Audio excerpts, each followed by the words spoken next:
I can hear you. Okay, good. And I got to keep an eye on the room because they decided to set up a waiting room for me instead of a password. So I have to make sure everybody keeps getting in.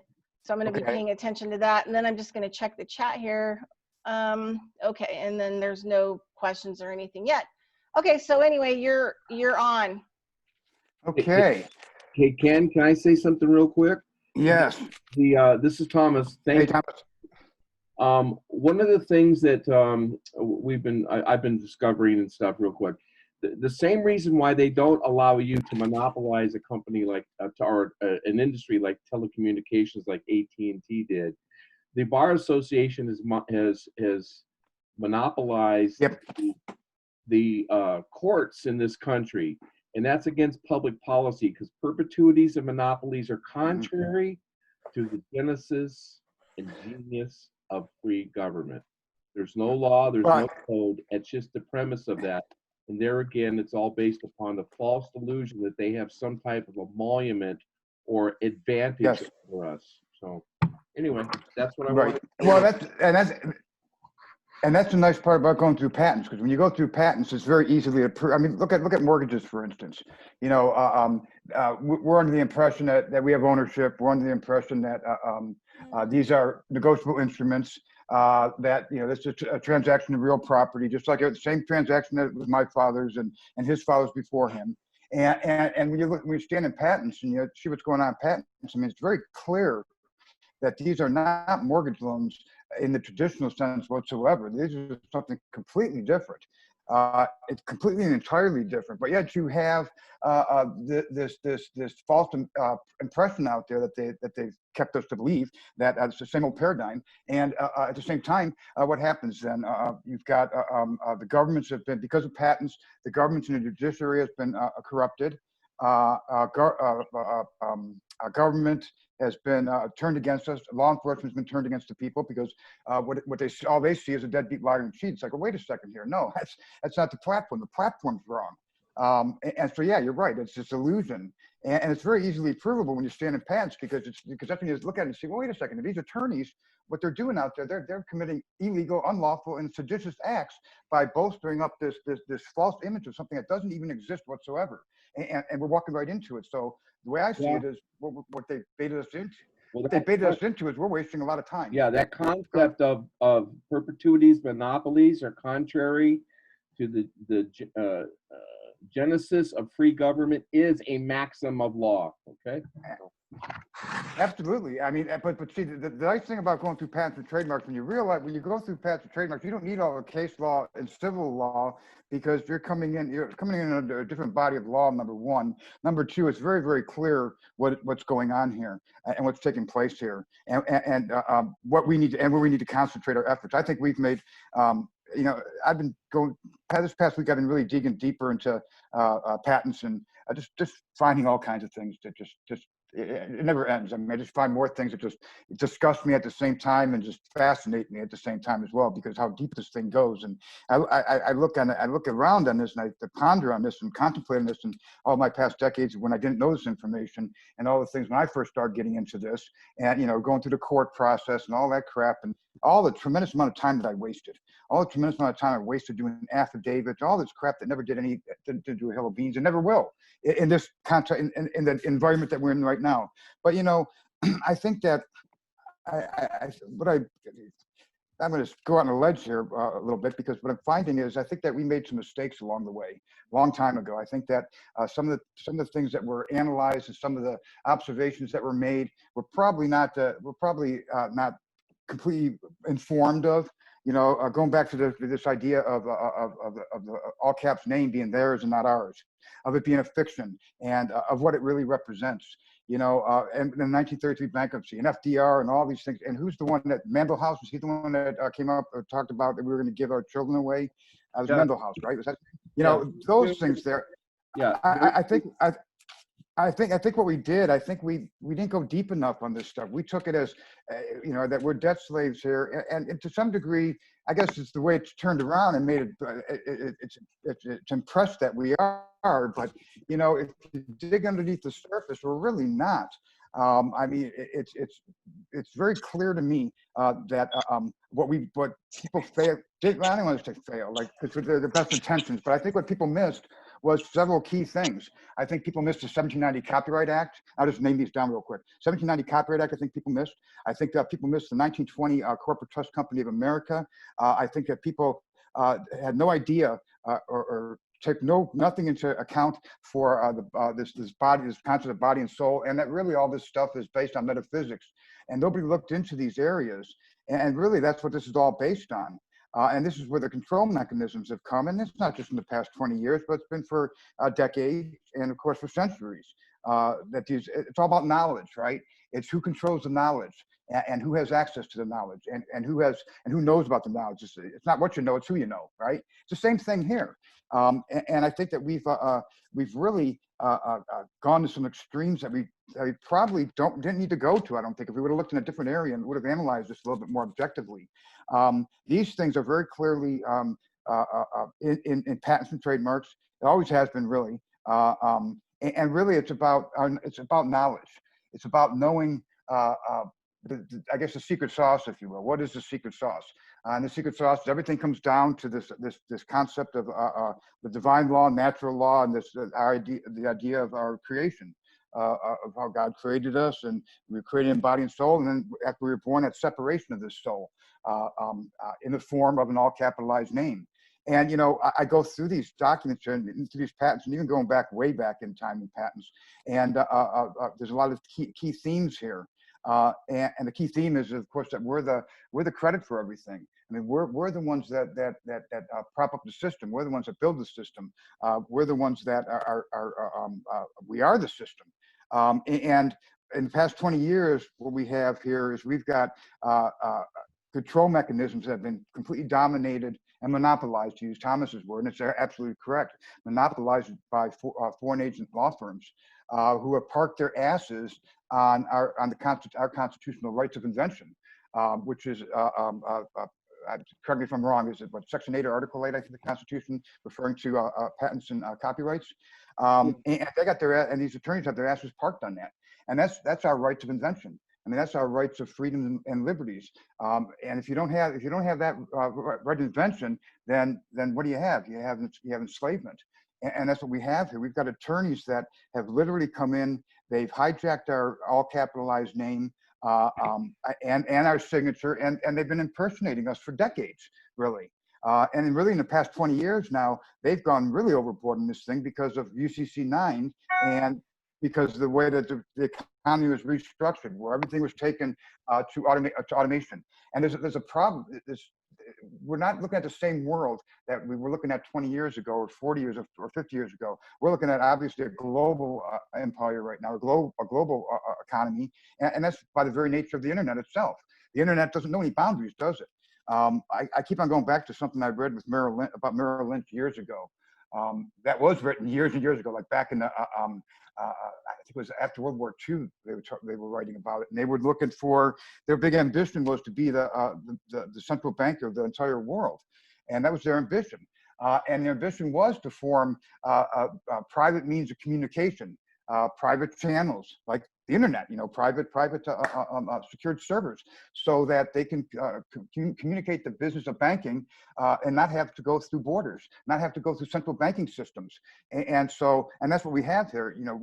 Everybody still keeps going on about the Federal Reserve. Forget about the Federal Reserve. The Federal Reserve is not what it used to be. The big problem that we have right now is private networks that knows no boundaries. And because of that, there's no jurisdiction. They've cut us up into so many different pieces and scattered us all over the globe. I mean, there really is no jurisdiction in chasing down titles in which you have rights and ownership rights into is really to do. I was thinking the other day, to do an audit and everything to actually do a real physical audit of everywhere that I've been would be almost impossible, because it'd be so much, because we're everywhere. And of course, you got to remember, everything that your name attaches to has a value to it. And because you own that, everything that it attaches to, you have ownership rights in it. Whether it be a semiconductor chip, or a server, or a computer database, or a corporate shell that's sitting down and set up in Cayman Islands. We have right. This is our property. This is our name. right? And so when we're talking about what we need to do here, and as far as the system is concerned, as far as fighting foreclosures, as far as common law grand juries, all these things, I know for certain, we need to change our thinking. We need to refocus. We need to readjust our way of thinking, our way of that we look at this and attack this.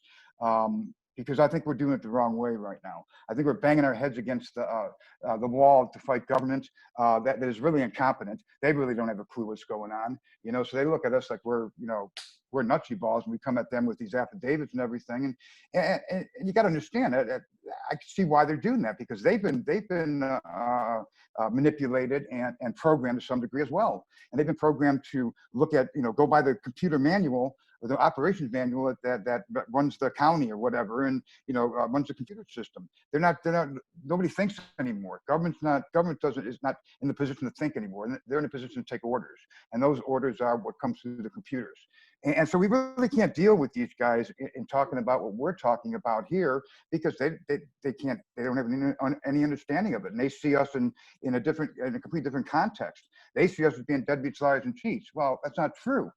It's not true at all. But this is what's been done to us in the past 20 years. We've had and it really does. It angers the hell out of me. And it really should anger the hell out of everybody. We have a concerted effort here. It was a coup d'état. I mean, literally, it was a coup d'état. And so we've got a global corporation or global situation here of all these countries to just run like a corporation. It's all being run by under Commonwealth principles. And of course, it's not for my Commonwealth. It's not for your Commonwealth. It's not for my common good or your common good. It's for the commonwealth of the people that are participating to this thing, which are attorneys. And they have total control and domination of everything that goes on in our lives. And if you get into some of these patents here, I mean, they're creating situations here where they're really creating a one-sided system for themselves, and they're getting everything they want, obviously, and we're getting nothing. And so how to address these things is, we can't deal with the counties. We can't deal with in the old ways that we're dealing with these things. We just can't do it, because we have to be inside the system. Okay, we can't, we have to get in to get out. And unfortunately, we are the stock owners. Okay, we are the stock owners. We're not the debtors. We're the stock owners. There's no doubt about that. No question about that whatsoever. When we talk about, people talk about that there's a projection of what our earnings are going to be over the course of our lives. Yeah, that does exist, but that's in a very narrow context, though. A very narrow context of social contract and Social Security and all those things. But what people aren't realizing is that your true value, I mean, your true value is invaluable. That all capitalized name is an invaluable energy. Okay. Now, Thomas had mentioned at the beginning about the telephone companies, about AT&T and all those things. Where the energy, this is all about energy waves and communications and pipelines and information going through pipelines, going through the cloud, going wirelessly, all these things. Where the energy that's driving these things. Okay. And when we think about, well, mortgages or building contracts or any of this stuff, or anything tangible, it starts out with an idea, right? And a contract, and information, and storage of information, and transportation of information, and how that information is being interpolated, and how it's being incorporated. And that's what we need to look at. We need to look at this as strictly. We need to forget about the case law and all that crap. Forget about all that stuff. We need to look at this from just a strictly information standpoint, and accept the fact, or to come to an understanding within our own mind, that all capitalized name is of value. Okay, it belongs with Kenneth W. Dost, upper lowercase. But because there's a slash in between Kenneth W. Dost, upper lowercase, slash Kenneth W. Dost, all uppercase, it's that slash in the middle that we got to get rid of. We got to get rid of that, because that's what has been taken from us, and that's what's been controlling us. Now, what we didn't miss for decades and decades was the value of that all caps name. Now, people have said it's a straw man and try to capitalize in the sense of straw man, but I think that we really killed ourselves when we tried to say that this thing is a fiction, and it's a corporation, and it belongs to them, not us. Okay. Now, as far as it's being a corporation, great, it's a corporation. I'm the stock owner of that corporation. I'm not a debt slave in it. I'm a stock owner in it. All these stockholders You know, the holders of stock on New York Stock Exchange and these commodities exchanges, they're the holders. We're the actual owners. There is no doubt about this, no question about this whatsoever. And so that if we can understand that, put our minds around that, and grasp that, then it gives us a certain degree of power, because now we can go ahead and address these things. And how do we take our power back? Well, okay. We take our power back because by identifying and taking claim to that all capitalized name, but we can't do it in the court system, because court systems obviously operate under Admiralty Maritime, which is in the Commonwealth. The only place we could take it is as a living individual, the natural body of body of living matter. Kenneth W. Dost, natural person, making a filing to trademarks and patents, giving myself an existence. So for me, as a living individual, as I sit here and breathe and got all my fingers and toes and everything, making a recording and saying, hey, that all capitalized name that's out there, that's floating out in many different fragments all over the place, that's mine, and I'm taking claim to that. When we do that, that gives us, puts us into the authorized historical database, and that gives us a physical existence. And this system does not cater to people with physical existences. And we already know that. I mean, people have been saying that for decades and centuries. No, it doesn't. It does not cater to people. It caters to non-human forms. It does not cater to non-human forms in union with their living bodies. It deals with them disconnected and divided. And that's what this whole system is about. It's about division. And it's keeping that division between us. And when you're talking about all these technologies and these patents and everything, you know, you really got to think everything's automated nowadays, right? I mean, everything. So everything is information. It's rights to information. It's computer language. You know, we talk about language and legalese. You know, forget about the legalese stuff. When you're in patents and trademarks, you're speaking plain language English. But at the same time, though, the programs that are being created are obviously computer code. And so we're not talking Unicode anymore. We're talking XML code. We're talking Python. We're talking WC3. We're talking so many different computer languages to make your head spin. You know, so I mean, to sit there and just say that you know, the manipulation of language and the meaning of words and stuff, we got to get rid of that. Well, what is it? The dog Latin. Get rid of that stuff. Forget it. Doesn't do us any good. Because when you're in patents and trademarks, you're dealing with metaphysics. You're dealing with metaphoricals anyhow. Okay, you're dealing with words that, for instance, if you're talking about, let's say, for instance, the transmission of information from say the county to the state. Okay, we're talking about words like transportation. That information is transported. Okay, what does that mean? Okay, in plain language, what does it mean? Transport, you know, to get from one place to another. Well, transport also in this context means that somebody has control over information they're transporting. Somebody else is transporting it to some other location, and they're the ones that are controlling these things. And that makes us an accommodating party because we don't have control over our own information, because we really should be controlling our own information because those are our assets, right?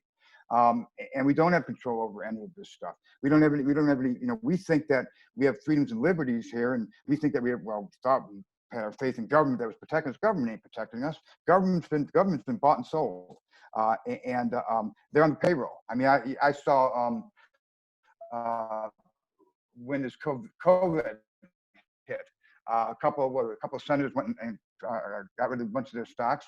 And I noticed that some of those stocks were on Intercontinental Holdings, which is New York Stock Exchange, which is MERS. You know, so we've been sold out by the legislature back between 1998 and 2001, and then to enact legislation, the Office of the Comptroller of the Currency came in and they initiated deregulation and preemption, which basically you had one government agency that forbid all other government agencies, bureaus, departments, state governments, attorney generals, anybody else in government from helping us, from doing their duty to us. They disconnected the whole entire rest of government from the people by saying, by first of all, giving all our freedoms and liberties to the business of banking, because that's the most important industry that there is. We must support that industry. We must protect that industry, was what they said. And so they put a wall of protection around business and banking. And they basically kicked us out of it and said, well, we can't have anybody interfering with the business of banking because it might upset things. So we're going to make sure that nobody can bring any action against the banks but us, the OCC. And no states can bring any action against banks, no attorney general, and certainly not these little peons here that we call we the people. And as far as fiduciary duties, no, there are no fiduciary duties. So I mean, this is what they did to us, and we got to realize that we were dropped off in the desert naked.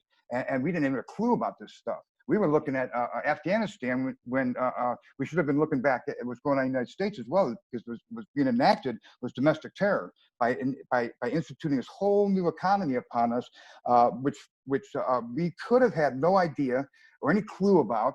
Because it's sophisticated processes, it's dealing with patents, it's dealing with copyrights, dealing with trademarks. Hey, you and I are just, we're everyday people, we're common people, right? We're not in business, we're not in these things. So we would have no reason to know about these things except for absent full disclosure and representations. And they weren't about to give that to us. And so, you know, we've been really, really, really badly deceived these past 20 years. And we need to really smack ourselves in the face real hard and wake ourselves up and realize and get angry about it, I guess, to realize that everything that we've done has been we've wasted our time. We wasted 20 years of our lives. I mean, if we want to talk about this window of time frame here, we've wasted 20 years. And that makes me mad, you know, because you can't get those 20 years back. None of us can, you know. So all the time that we fought doing these affidavits and doing all these things to get to government officials or in the county and to try to exercise our equitable rights and all these things that we tried to do, which was the right things to do, it was a waste of time because nobody's looking at it.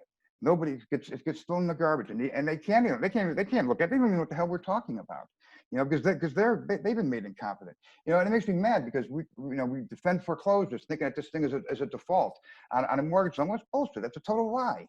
It's a total lie. It's a total staged game, and this whole staged game is staged by foreign agents of the British Commonwealth, British Crown, Queen in Parliament, whatever you want to call it, that has completely undermined this entire nation, and the entire world into this compartmentalized system that we call patents and trademarks.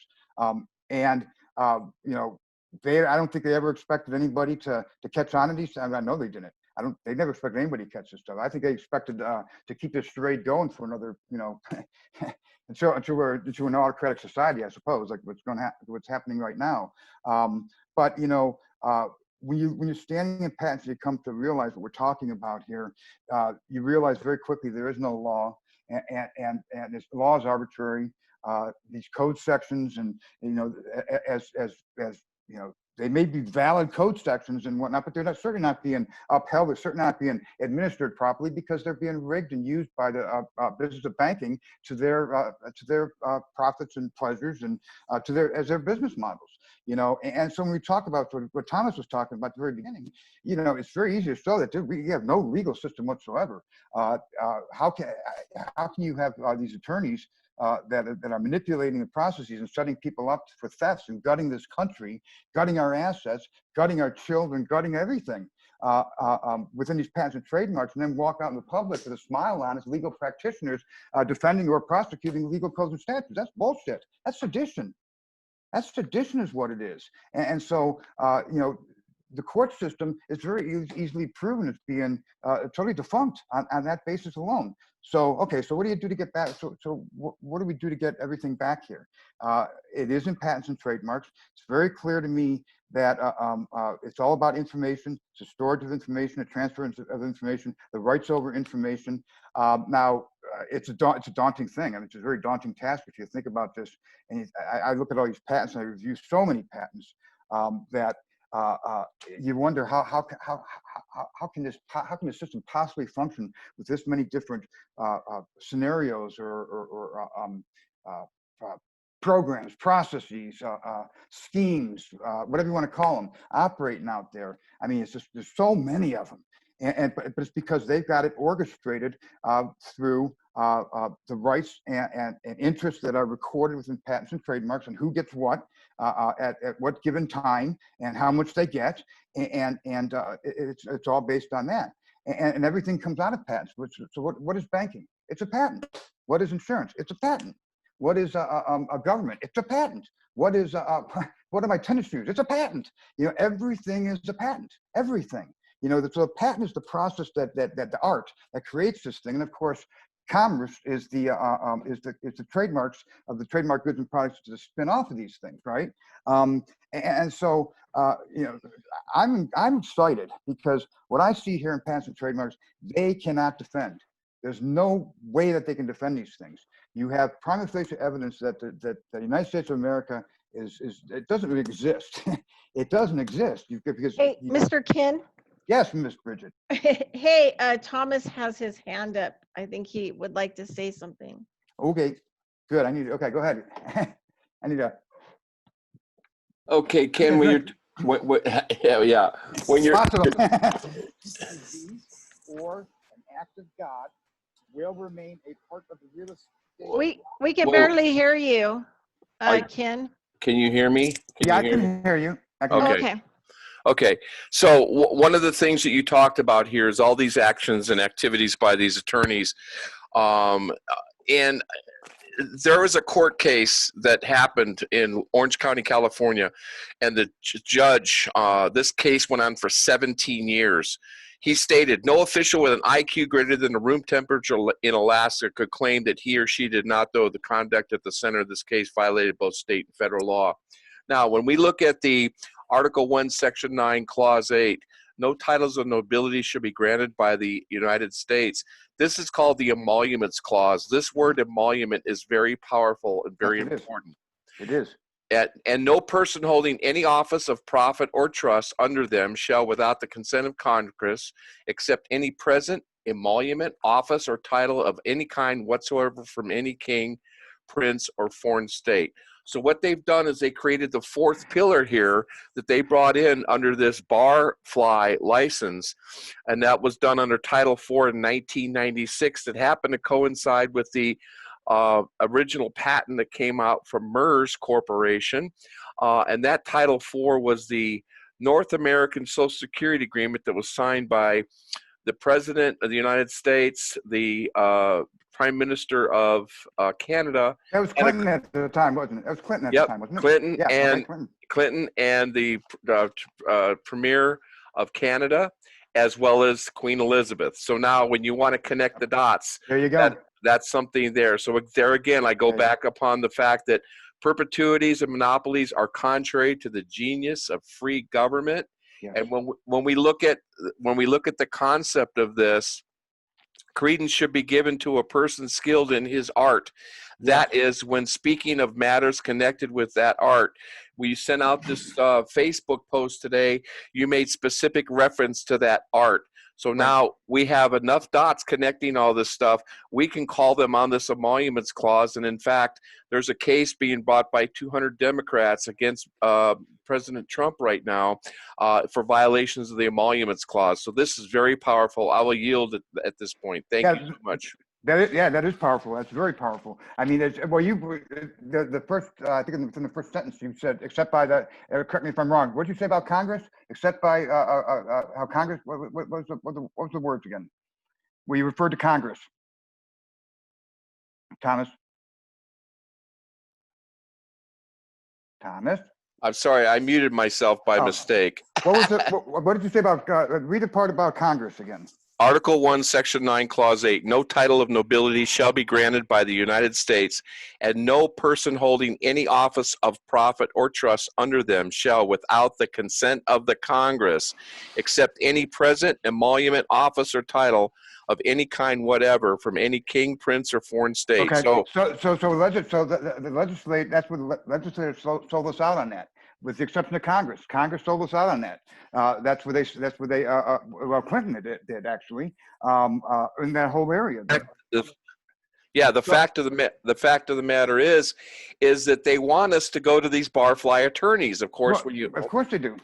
And that's how everything's structured, because it's all business method. Everything's commercial. Everything's a marketing scheme, right? Everything is.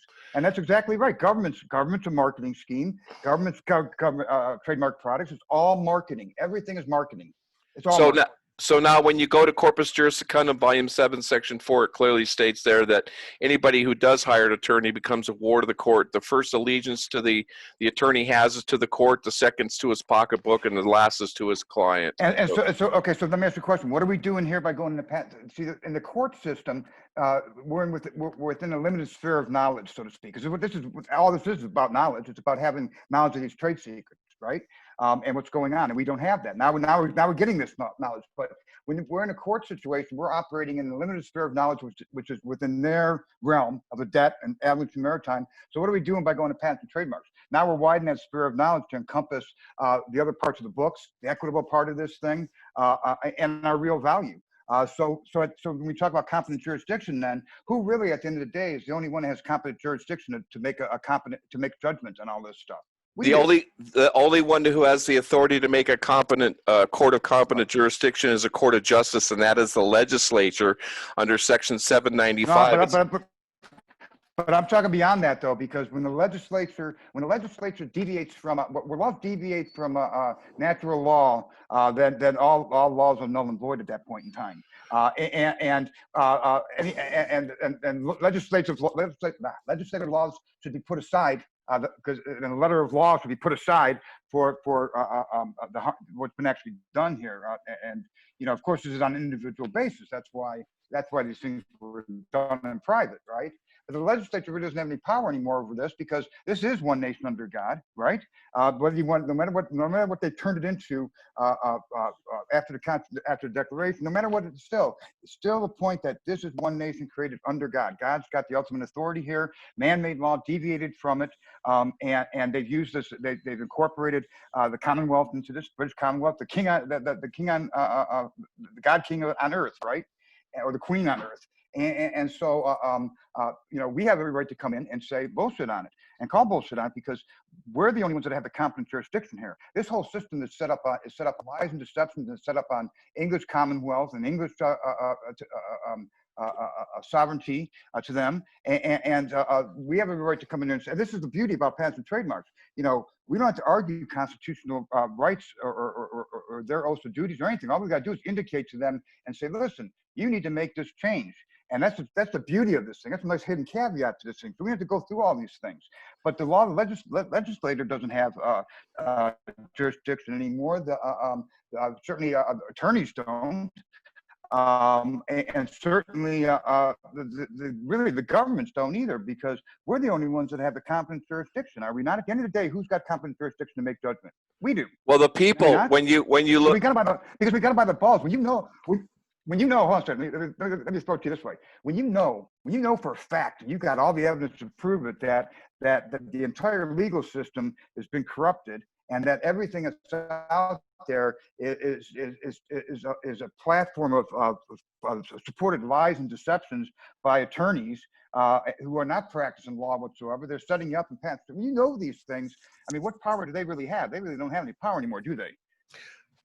No, they don't have any power. And here's the fact of the matter is that in Mason's Manual, which is the source book for 99 legislatures, it states specifically in Section 73 that the people of each state are vested with the sovereign authority expressed by the elected representatives serving in the legislature. And then Section 7, which is very important, because that states, being organic in character, constitutional provisions stand on a higher plane than statutes and are mandatory. Mm-hmm. Then when you go to the 10 principles of group decision-making, it says in item 9, there should be no trickery, fraud, or deception to cause injury to another member. So when they make these unconstitutional laws, we can force them either through a citizen's petition or a remonstrance to go ahead and make that law, that legislative action, null and void, pro-tunc from the beginning, now for then. So anyway, I'll yield now. Thank you so much.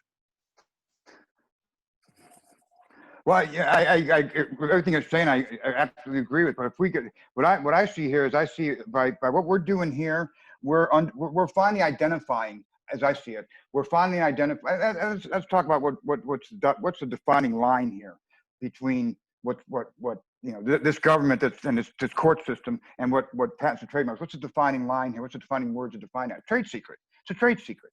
And a trade secret remains a trade secret until it's no longer a secret, right? And that's no longer, once it's known, it's no longer a secret.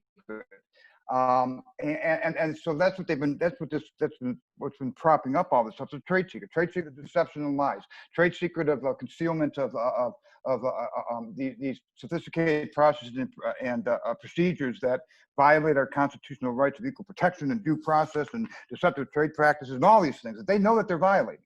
It was all propped up on two words: trade secret. So we've undermined the trade secret now.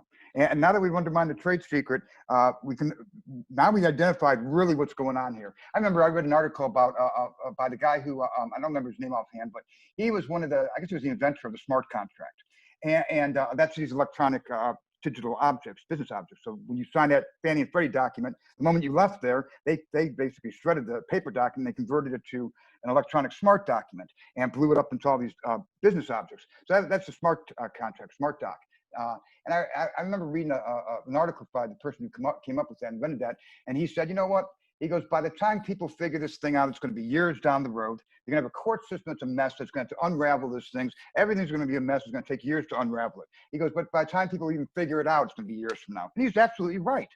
He was absolutely right. You know, it took 20 years to figure this thing out. Now we got the mechanism for it. Okay, how do we unwind this thing? Because it's such a clusterfuck, pardon my French, of corrupted government, corrupted policies, of just deception, lies, there's no foundation of truth whatsoever. So that's what we got to bring back into this system. Through patents and trademarks, though, I think that's a good way to do that. You know, when you talk about common law grand juries, I think the common law grand juries will become a natural outcropping of what we're going to be doing by pushing these things through patents and trademarks. Because now what we're doing is we're actually showing where the root cause of all these things emanates from, if that makes sense. You know, there's what I'm thinking of it. There's one patent here that I posted on my Facebook page a couple of days ago, and it's equity holder land trust business method. There's a sentence in here that I want to draw your attention to, and this is if you haven't read it yet, it's posted on my page. I'll post it here for Bridget to post. Read it because it describes exactly what's going on behind the scenes. That always anonymous, and they refer to them as anonymous transactions. You know, they've got all the deeds that are created that are sold off anonymously to where people are buying interest in us and our property. But it's just one thing here that I think is very interesting. It says, for example, in spite of a relinquishment of ownership of realty by the process of doctrine of equitable conversion, whereby ownership of realty is converted to ownership of personality. What is personality? What's personality? Anyone? What page are you on? Oh, sorry. I'm looking at well, that particular patent. I'm on page 2 of that patent. What is personality? It's your all caps name. That's your personality. Your all caps name is your personality. So they converted everything. So what they're saying here is they're saying that ownership, all ownership and realty is converted to personality. Well, personality is personal properties. It's also intellectual properties, and so everything is based on personality. What does that mean? It means anything that your signature or your name is connected to has value to it. And unfortunately, the value is being diverted to the ones who are stealing it from us, but it has value to it. Mr. Kin, these are the things we got to deal with. Yeah. I've just got Liz who's got her hand up. Yeah, okay. You know, I was just going to say, I was going to answer that question, what is personality? But I've been trying to take that hand down, but my computer is giving me trouble. So anyway, that's all I wanted to say. But Ken, you already said it ahead of me, so we're good. Okay. I'm glad you mentioned something, Liz. Guess what? We talk. I forgot. This is the most important thing I got to mention. I got to bring this up. What we're operating under is something called. We're operating under something called. We're not operating in land patents. We're operating under something called Illinois Land Trust, and I got all the documents for those. I'll post those up a little bit later. So good to have. It's an Illinois Land Trust. It's all based on converting. Well, basically stripping ownership and converting us to leases, and creating all kinds of separate interests. And Liz, you'll be happy to know that one of the culprits of this, of course, is Continental Bank, which is, you know who they are. We talked about that. Isn't it brother-in-law, right? Yeah, my brother-in-law, well, back Worked in, there at one point? in 1981 or 82, when the Continental Bank crashed, my brother-in-law was one of the 4 executives who had to resign, but he was the only one who was absolved of any wrongdoing because he wouldn't take a pen set from anybody. But anyway, they ultimately merged with MERS, and the rest is history. Well, they were So- also, that's where the term came, you know the term too big to fail? Too big to Yeah. fail actually came from Continental Bank. That's where the term came from. Go ahead, Bridget. Alita had their hand up, so and they took it down. So I'm just checking. Oh, here we go. Okay, yes, this is Alita. Hi. Hi. Now, I have a question, and because I've been doing a little research on these patents and trademarks, and everything that you're saying is correct and true. But I've been told a little bit, some other things different about also that's going along with the patents and trademarks. And I just wanted to ask you a question and get your input and what do you think about it? Now, they said, this is what I heard. Okay, I'm talking to many different organizations and groups, and they're on this trademark and patent. But they said we're run by 2 different governments. We got the United States of America, and then we just got the United States, and it's been run by 2 different governments. Is that correct, or is that true, or is that just a myth? Yeah. No, that's true. Well, that's true because Actually, there's 3. Government, Yeah, actually, there's 3. Yeah, there's 3. Legally, there's 3. There's 3 that are. And then this is what I was told.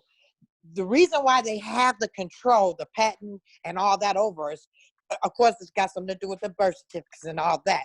But when you become a U.S. citizen, that gives them the control over you because that U.S. citizen is run by that particular government. But when you declaim the U.S. citizen and be a state citizen, saying you still is a citizen of the United States, but you're a state citizen, then they do not have that over you anymore. Is that right? So we're not doing common law, and that's kind of like where you're at. And a lot of us in this group have already gone down the path of common law, and it didn't work because you had to extradite So that yourself. would be considered common law if you became a state citizen? Yeah, you would probably like want to do some of the paperwork that Judge Anna Von Reitz, usually has that's out there. I would kind of lean towards her stuff. But the thing is that what they've done is they've bypassed that system as well.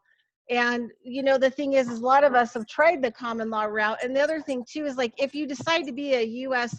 national citizen, or you get out, you're not a straw man, or whatever it is, the terminology that you're using, what happens is that you have to leave all of the money that they have created on you. You have to leave your Social Security, you have to resign your driver's license, you have to leave the system 100%. So what we're talking about, patents, copyrights, and trademarks in a totally different way, because that's where our money is held up that they've created off of us, and that's what we want back. We're not leaving the system. What we're going to do is claim our money.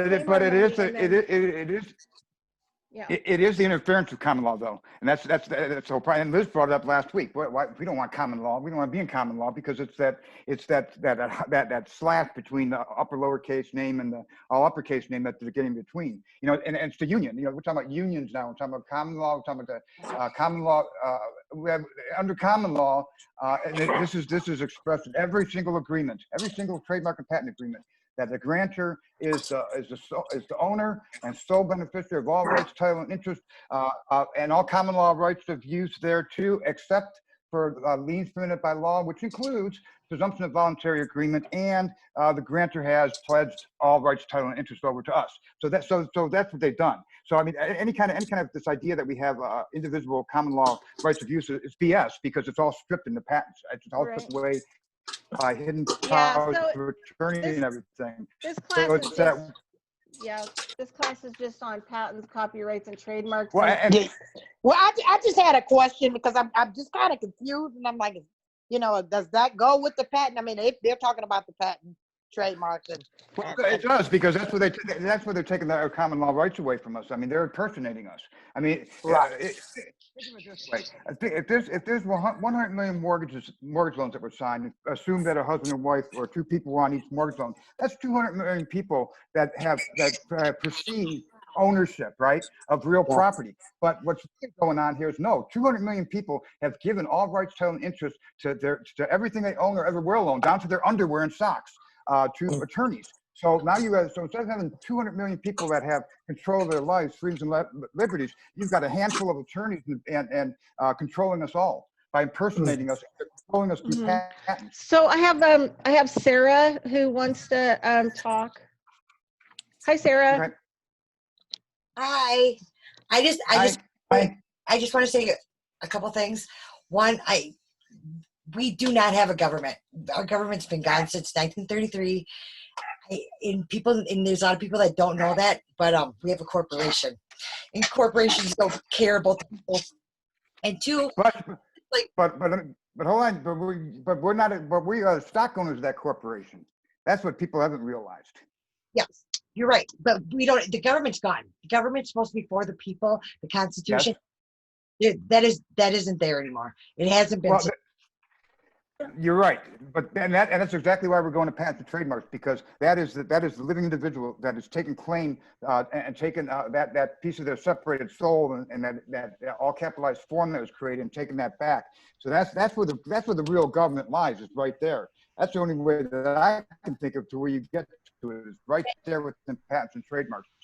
But you can't reach it from civil law, because no, it's gone. I agree with you. Government's gone. Yep. This is the new instead of doing all the paperwork and stuff to claim your name, this is the new way to do it. And it includes to claim our sovereignty, we have to stand in our own authority and realize that we are the authoritative. And Yes. So. Competent jurisdiction. That's what I was going about before. And I asked the question, who is the only competent jurisdiction? You just answered it. We do. Absolutely. So I agree with you. I mean, see, that's what we're doing here. So you got to remember, all these agreements that they're putting in patents and trademarks, no matter who it is, Bank of America or any of these people, every single one, it acknowledges that we are the sole owner, what I just said earlier, sole owner, beneficiary, so on and so forth. But for the fact that we pledged everything to them. Of course we didn't pledge it to them, because it's indisputably impossible for anybody to voluntarily agree to something that they have no knowledge of, especially something that's been concealed from them. But what they're doing in these agreements is they're citing that they're acknowledging that we're the owners of these things, but for the fact of this pledge. And they're instructing the Commissioner of Patents and Trademarks to make the following recordings to the government record and to the record itself to indicate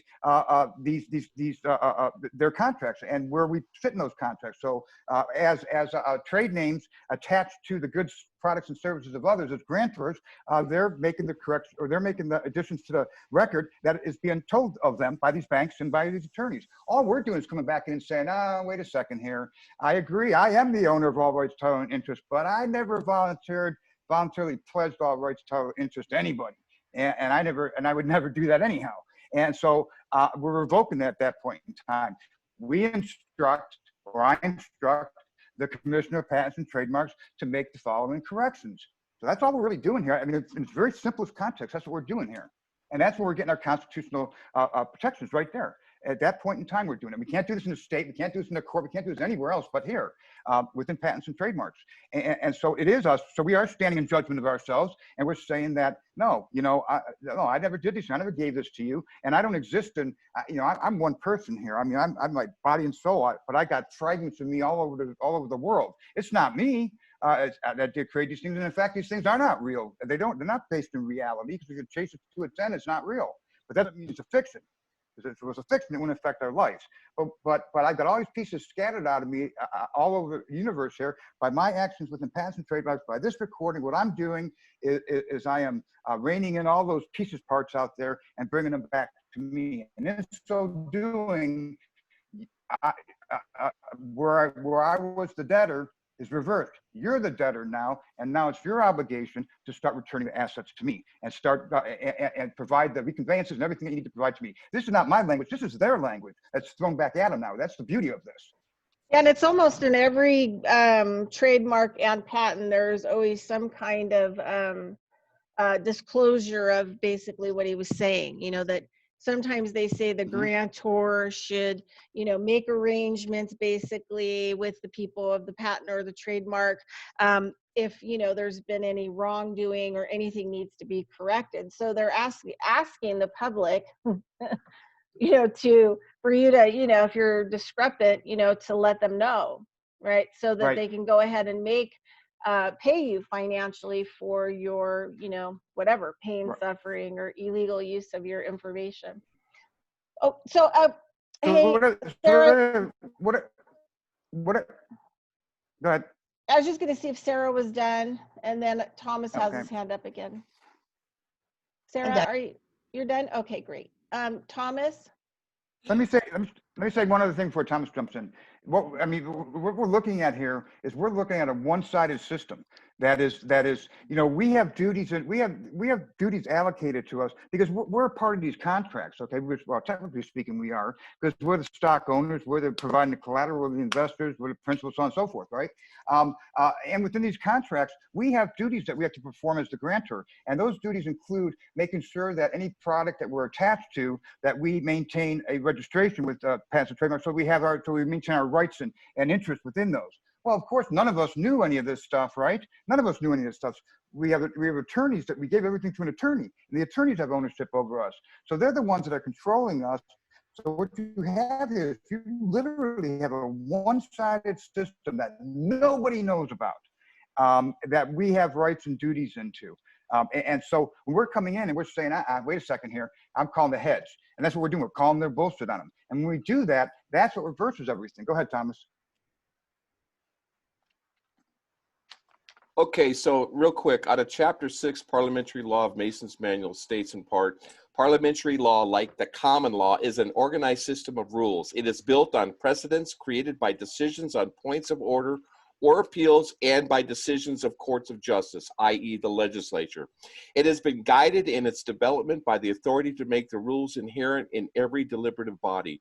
Number 3, the common law of parliamentary procedure is founded upon well-established and reasonable usage. It does not rest upon mere custom, but upon reasonable and equitable custom. What is not reason is not law. Yep. So anyway. Let me make a comment on that, because you brought up parliamentary. Within it, well, hold on, you bring up a point there. They're operating underneath, and this is within patents and trademarks. It is listed right there in patents and trademarks. They're operating under the I might have the year wrong. It's either 1690 or 1695 Parliamentary Act between England and Scotland, I believe it is. And that's what they're operating under.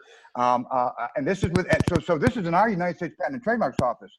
And so we're being so we're not in the union that we're talking about now is not the union of body and soul. It's the union between Ireland and England that they're incorporating us through this 1695 Parliamentary Act. Well, now remember what you just talked about, the Illinois Land Trust Act or the patent. Remember that is direct. That's right out of the Northwest Ordinance that happened back in 1871, I think it was. Essentially, yeah. And that went from the right. Ohio Valley all the way out to the border of Oregon, Washington, California, and encompassing everything except that was under the Treaty of Guadalupe Hidalgo and the 1849 California Republic Constitution, the Arizona Constitution, which was established in 1912, and of course Texas and New Mexico. So that Northwest. Well, you got one other thing. You got one other thing that we got to add in there too. We got to add in the allotments that went to the Indians. All the allotments play into this too. Well, remember the Supreme Court just came out and said what? That half of Oklahoma belongs to the what? Chickasaw tribe?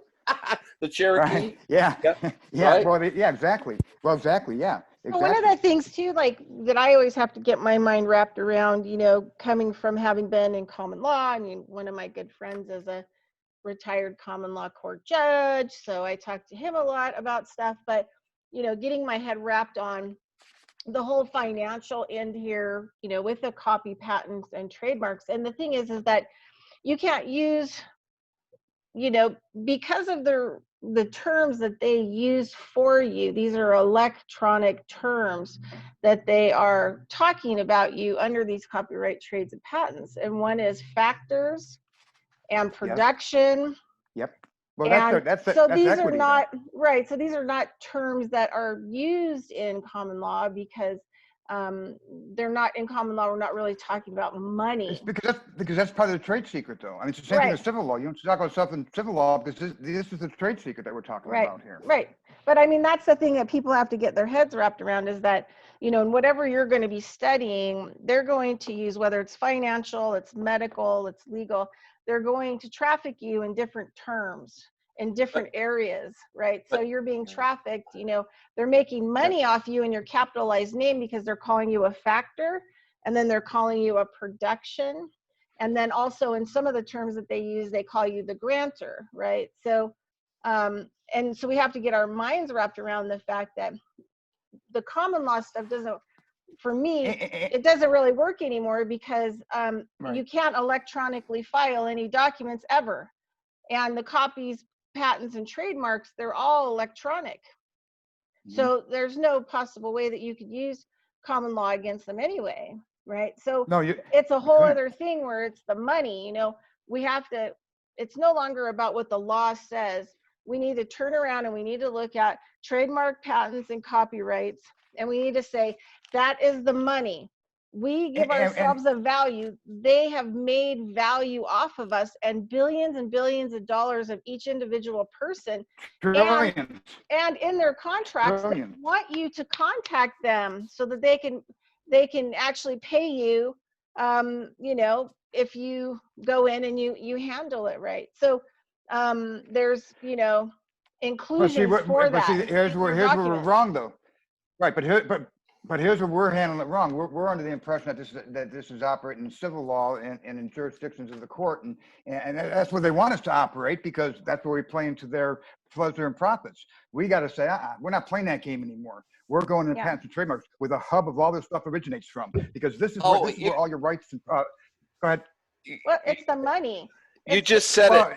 It's not it's the money. It's the money and the control. It's control. It's both. Right. So, you know, we in common law, we're looking at in law, you know, we try to deal with ourselves as a person. Then there's a capitalized name and there's all this other stuff that's going on. And there could be land and there could be, you know, whatever. And we're trying to extract ourselves as a physical, you know, person. Right. And then even if we add the spiritual component to the whole thing, and then we're trying to extract that as well, we are not paying attention to the financial end. And this is what Ken's trying to explain to us is where the money is. Show me the money. This is where the money is. Can I interject something here? Well, go ahead. Let Thomas go first, Liz. Ken, you said the magic word right there, hub. Okay, remember when I sent you that information hub? Remember, they're the interlocking directorates inside that hub. If you picture a wheel with the hub in the middle, that's called it's called a FOC-NUM-WAFT, a fungible agricultural commodity producing in a non-mortgage, widely held fixed investment trust. We have proven it beyond a reasonable doubt, and it's even on the 1099 DIV as a WAFT, which is a widely held fixed investment trust. So when you say hub, that's very important. Now, when I go back to the simple principles of how these legislatures need to act, in item number 9, the 10 principles that govern the procedure and group decision making, it states in part, there must be no fraud, trickery, or deception resulting in injury to another member.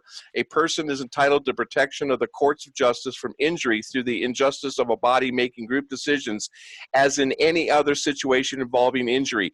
At one time, you were a licensed architect, were you not? Yeah, one time, 25 years. Okay, so let me just add this in there real quick, because this is what Ken said in the very beginning of this class. There is no way that he can get the law, the courts, or anybody else to fix what's happened to him. Yeah. Because he has been sliced into a billion pieces, and all different companies have picked up his capitalized name and have made money off of it through patents, copyrights, and trades. And I think the law that you're talking about, Thomas, you're talking about a body of civil law that doesn't take into account. So you're talking about harms and damages. Do those harms and damages take into account what's going on in these intellectual properties? I don't think it does. I think that's operating within civil law, and that's why we got to push civil law aside and say, nah, this is wrong. Well, in article, it's all because the civil law is based. The civil law. Go ahead. In the Articles of the First, i.e., the First Amendment, it says, or the right of the people peaceably to assemble and to petition the government for redress of grievances. We do not go into But why would we want to do that when we could just make the correction in patents and trademarks and avoid the courts totally? Well, what you And keep it saying, takes it takes like one all you have to do is fill out one document. Answer that question though. I mean, because I don't now on that point though. However, on that point though, once we do this, right now we have no standing in the courts, right? Because there's intermediaries, interlopers there. But once we do this, we become once we become individual personality, a physical existence. Now we can go and sue the piss out of them. But I mean, but as it stands right now, as you're talking, we don't really have any rights within that system, do we? You're talking about the wrong courts. You may keep breaking reference to courts of law. But now, wait, I just said that the courts of justice are the state legislatures. They are the courts of justice for we the people, not their mercantile marketplace courts of law that are controlled by the Bar Association and independent judges operating out of a special cage number, DUNS number, everything else. That's not where we belong. When you were an architect, Ken, you were a licensed practitioner, were you not? So now licensed practitioner. Now, 41 members of the people that signed the Declaration of Independence were what? They were merchants, okay?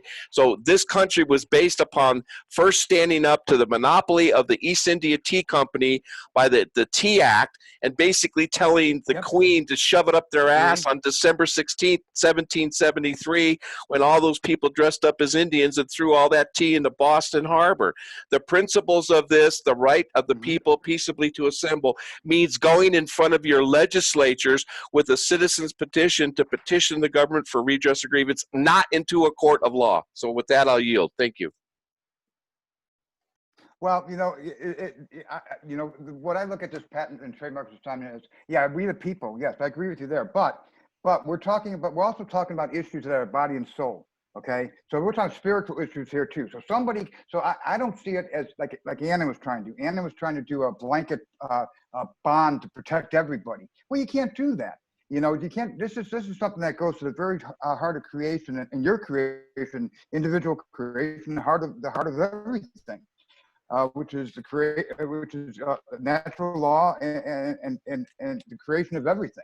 It is the model of everything, and so nobody can assert your independence or assert your own rights but yourself, because anybody that does it for you is an intermediary. And that's the whole point of what we're doing in patents and trademarks is we're becoming an individual personality, not a natural person, not a person, but an individual personality. What does that mean? That means an individual who can think for themselves and make decisions for themselves.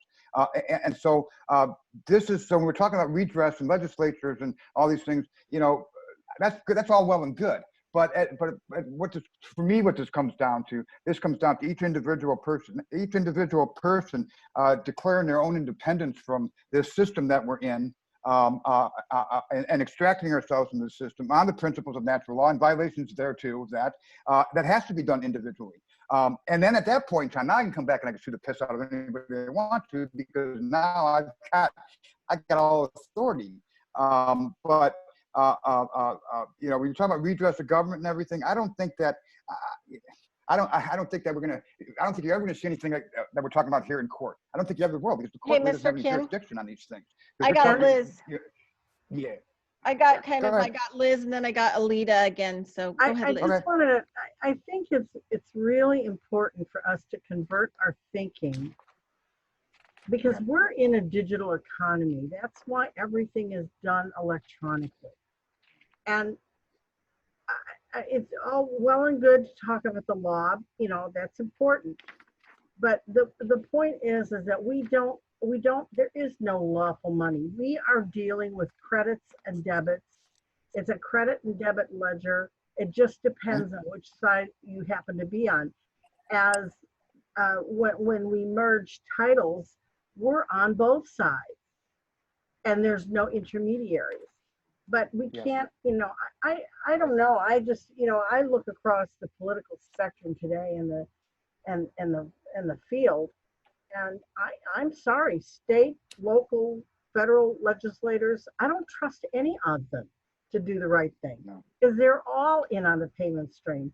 Let's just get with the credits and debits, do our due diligence in the Patent and Trademark Office, get those things reassigned the way they're supposed to be, and to heck with the rest of those guys.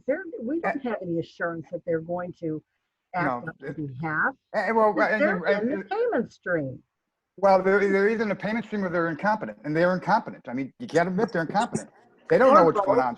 Or both. Or both, yes. I've got Alita would like to speak again.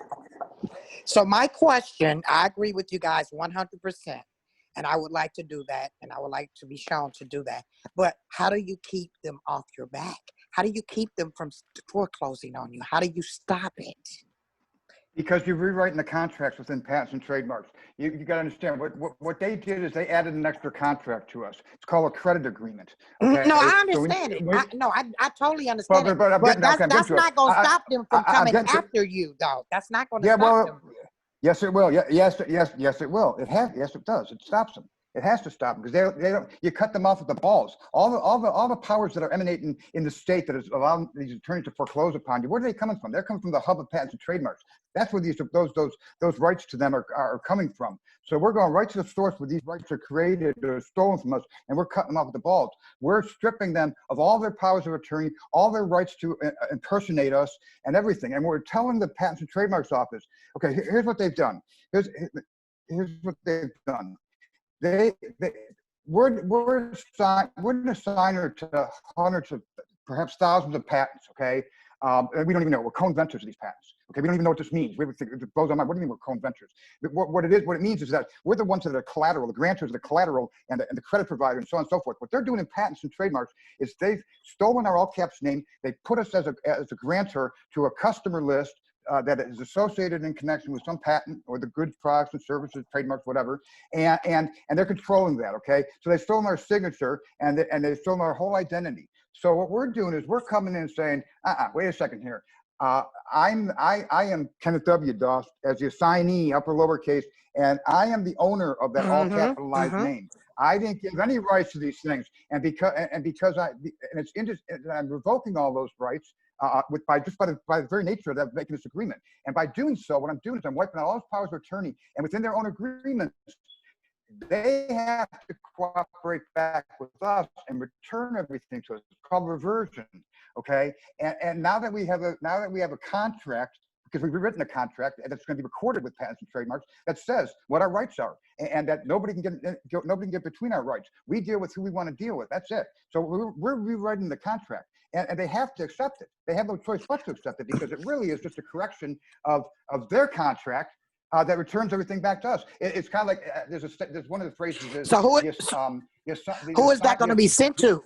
Who is it going to be sent to? Because they're going to continue on with their measures like I'm in a non-judicial state. They're not.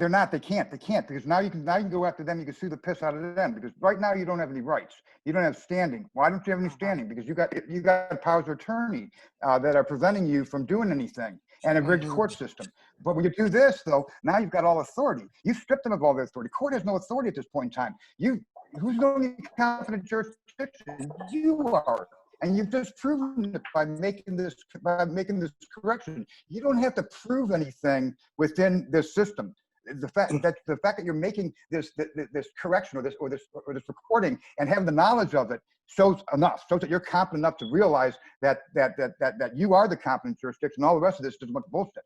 And so now that's not to say that they still won't exercise and come after you, but they won't. If you stand on this thing, they're not going to be able to get away with it because when this thing records to patents and trademarks, it's a legal document. It's been looked at and reviewed by the Commissioner of Patents and Trademarks, and they recorded it to public record, which means that they deem that there's no fraud in there. That's a legitimate filing. And when they record it to that, you've got a legal document there now. You can roll the document and shove it up the asses of the at that point in time. Can I get one more thing and then I promise. Now. Go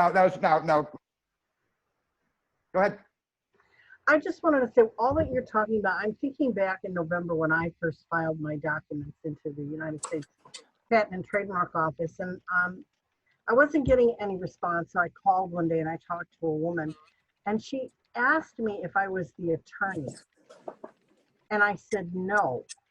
And she asked me who I was, and I said I own the trade name. Within 2 days, my recording was filed. What did she ask you? What was the question she asked you? Were you what? If I was the attorney for the trade name. Oh, okay. And I said, no, I'm the owner of the trade name. Yes, and trade names are protected. Trade name, all capitalized name, is protected underneath the 1883 Paris Industrial Properties Protection Convention, which protects that trade name from infringement and from pirates and thieves. And so really, that's what we're drawing on, is that they can't, that all capitalized name, that's not their name. That name wouldn't even exist if you didn't give it your first breath after you were born. That created that birth certificate. Okay, that's what created that thing. That's what created the birth certificate. That's what created this derivative instrument, this derivative name, public personality. It wouldn't exist if you didn't give first breath to it. So you have all rights of ownership of this damn thing. All rights of ownership. Now, granted, it doesn't have a physical connection with your body because we're talking about a part. They see as a soul as the energy. But we have every right to go in there and retrieve that back. Why? Because this goes back to the foundation of creation. So we're seen as a potential. So there's a potential that Liz may figure out that we turned her into a slave, or that Marjorie is being prostituted all over the world, or but they'll never figure that out. But there's a potential that they may, but they're not going to. So we're just going to keep doing what we're going to do. We're going to keep on adding all these patented processes and keep on gutting these people and making trillions of dollars off of these things. What we're doing is we're coming in and saying, they were taking our two sides of a substrate, two sides of an energy, our all caps name and our upper lowercase, and we're putting it together and merging it together and wiping them off the face of the earth as far as we're concerned. Because now we've eviscerated them. Why? Because we called the heads on them. We called bullshit on them. And that's exactly what it is. We're calling the heads on them. That's what this is. And this is the other thing too. All these insurances. Go ahead. Well, I mean, I just want to tell people that, it's easier for people that have a mortgage to, go down the rabbit hole to figure out who's holding the patent and who's holding the trademark, which is, that you're in, your name is in, and able to file, in the patents and trademark offices. For me, I didn't really have anything. I always paid cash. So I had to use a QSIB number in order to go in and find companies that were, trafficking me in different financial instruments. So, once you find that out, then you can actually go look up. And if you go back to the classes from the beginning that Ken's done, we have gone over all those links. All those links are attached to the videos and the classes. Of every link that we went through. Even filled out, this is the other thing too, people have to remember, we even during class filled out those documents. Like last week. So if you missed that, just go back to that past class. Yeah. I went through all you guys' videos. So what you want me to do is just follow the videos, pull up those links, fill it out. Well, I want you to understand what you're doing first before you do that. You got to understand why you're doing it, because you got to stand. Oh, I understand. Okay. I'm taking my name back. That belongs to me. I understand what I'm doing, but I just want to make sure that I'm doing it right. That's all. Yeah, you just have to figure out what there's reference numbers. There's reference numbers, that you can find for the companies that are, moving you, because you're going to need those numbers when you go to the copy, patent, and trademark. You're going to need to put those numbers in so that you have specifically. You're gonna need a couple of them. I mean, because it would be. I mean, I tried doing a tally of all the patents I found that I'm attached to, and I think my list was 7,826 or something like that. That's a lot of patents. Yeah, you can only choose a couple. And that's all you have to do is choose a couple. I'll tell you why. Because there's an initial pledge. Okay, let's say we're talking about mortgage loans, though, in this instance. So there's an initial pledge, which was that hidden agreement that attached that mortgage loan agreement that you weren't aware of, which was that Merged Nations Bank agreement, which was that credit agreement that attaches to these loan documents. Okay, And so what you're doing here is all you're doing is recognizing the fact that these are not mortgage loans to real property. These are mortgages to intellectual properties. And what they're doing is they're cutting me up into all these slices and pieces and throwing me out there to grow my annuities, to grow businesses and all these things. And I'm the owner of those things. I'm the rightful owner of all these things. But yet, because the attorneys are there, they've got themselves there. So really, I hear what you're saying about what's guaranteed that the courts are going to listen to these things. The courts really don't have choice but to listen to these things, really, because like I said, once this thing records, you've got a legal document there that says that you reversed everything. That's a pretty powerful document at that point in time. Now, of course, this is we're just getting into these things, so it's a ground level of seeing where this thing's going to go. So it's exciting, number one. But number two is they're under their own rules and guidelines. It is required of patents and trademarks to correct for affected errors without charge to us. What are affected errors? That's a nice way of saying fraud, right? and so that's what we're doing. We're saying correct the affected errors here, and in so doing, we're also stimulating because we're dealing with U.S. customs, because we're dealing with foreign entities, right? We're dealing with all those imports and exports. And because of that, through U.S. customs, through U.S. patents, over to Treasury for a full and complete audit. Now, the beautiful thing about that is that up until this point in time, nobody's done any audits on these patents, okay? Because nobody's even addressed these patents, and you can't get by anything in the court system, of course, because the court system's rigged. So and you can't go to FBI or any of these guys, because these guys aren't interested in anything either. And one of the reasons why you can't go to them too, and even if they want to get involved, they really can't, because there's so many powers of attorney there that are preventing them from doing anything. You don't really have ownership of these things, right? Until you do what we're talking about here. Now they have ownership of these things. Treasury, what's Treasury's job? Treasury's job is to go after what? The debts of the United States of America, right? Well, there's trillions of dollars that's sitting out there that was stolen from us by impersonation, by pirates and thieves, right? So what have I done here? Now I've gone ahead and cleared up the title, basically, and brought it back to me and gathered all the intermediaries and saying, okay, Treasury, go audit it. Now they have to audit it. Now they're going to get into the patents and start auditing the patents. That's what we want. Okay, so I've got Sarah. I've got Sarah who has a question. Okay, go ahead, Sarah. Oh, gotta unmute myself. Okay, so I think I got this, but I don't got this. So Me too, Sarah. Me too. first thing we want to do is we want to find our name. We want to find. No. Okay, let me stop you right there. You will not find your name in patents or trademarks or as a patent and a trademark. You will not, so don't look for it. Okay, this is now pay attention. This is real important. There's a couple key words here. Where we fit into this thing is our names are used in connection, keywords, used in connection with the goods, products, used in connection by attachment to the goods, products, services, and our patent processes of others. Okay, by customer list, by list of accounts, by bailment, by a list of bonds. So we're attaching to these customer lists. Okay, so you will not find your name attached. I'm sorry, you will not find your name as a copyright or a trademark. Now, that being said, though, when they want to identify you and bring you into court, what they're doing is they're domesticating you. That's called, and that's exactly what they call it. They're domesticating you, and they're calling out your common law trademark now, and they're pulling you off that customer list, which might have thousands of names on it, right? Or that pool of investments has thousands of names on it. So they're pulling you out of it and they're identifying you and holding you up to account for it. So that's where they're using the common law trademark. But as far as the trade name is concerned, you got to get it in your mind that we are anything that we're attached to, because we're the credit provider, we're the actual principal. This is the credit-based system, right? We're the ones that are. Gloria Vanderbilt, her name is a trademark. You're not Gloria Vanderbilt. I'm not Gloria Vanderbilt. You don't have a business. I don't have a business. She does. But where's she getting her funding from? She's getting her funding from you and me on attached documents that are funding her business.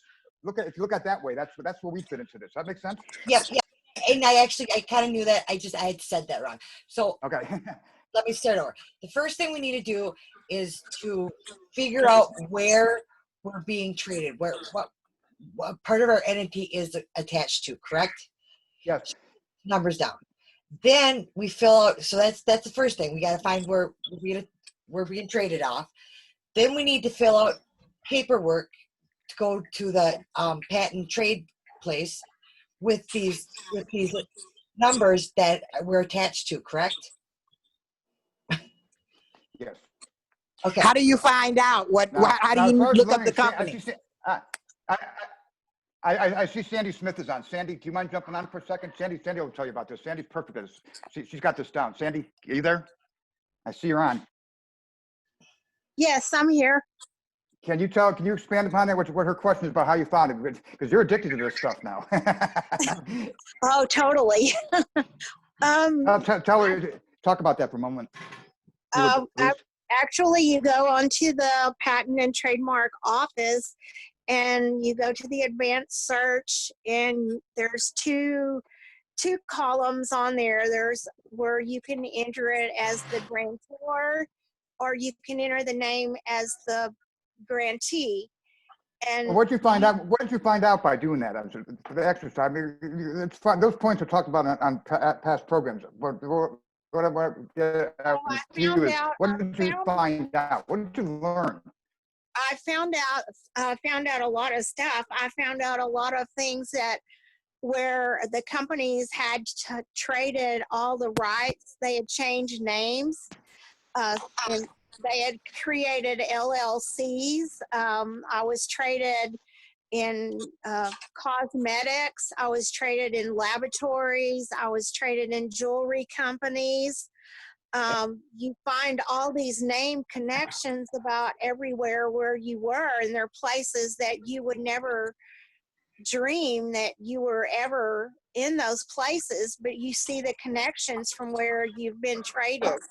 But you say your name go into the grantor or grantee is what you're saying. That's what your name goes. It's not my name. It is the name of, I use the names of Use Aquin, for example. Let's use Aquin, for example. So if Aquin's your servicer, then basically what you are is you're a customer name attached to the customer list that's attached to their goods, products, and services and their patents. Okay, so just if you go back to and look at the I think past couple of shows, maybe 2 or 3 back, what Sandy's talking about, we walked through that. Okay, so what you're doing here is the chain of title that you're trying to find in the county. And let me make this very clear, all patents, all assignments, all mortgages, all conveyances, all transfers, all court orders, all mergers, all acquisitions, none of that stuff records with the state or with the county. It all records electronically to the Patent and Trademark Office, and it's been that way for 20 years. They just never told us about it. And that's where your actual chain of title is. So what Sandy's talking about then is you start with one point, okay? So start with one company that you know. So if you're dealing with Aquin or Bank of America or whomever, start with that. And what's going to happen is, and Sandy will tell you, the whole world will open up. You're going to find change of title that it just goes on forever, and you're going to get mad, and you get angry because you're going to see how exploitative it is. But you're really going to learn a lot, and you're going to learn about how valuable you are, right, Sandy? And also, this other thing too is, like, I just put links in the chat for the video classes.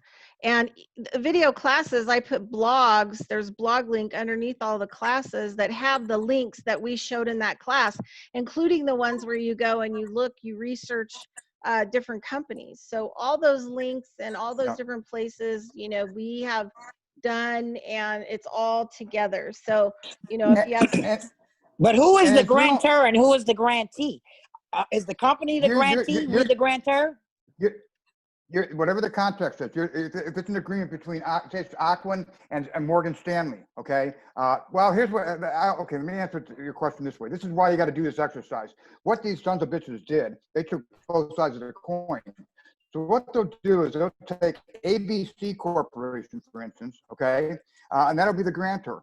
And then they'll do an assignment of that, but then they'll go ahead and do a merger of that. So they'll merge ABC Corporation with and into ABC LLC, the surviving member of an LLC. So what have they done? They merged that together. So they pull all the equity out of the corporation. They put it into the LLC. Okay, and then what they'll do is then a lot of times in the same day or within a couple of days of that, they'll do the same damn thing, but they'll reverse it.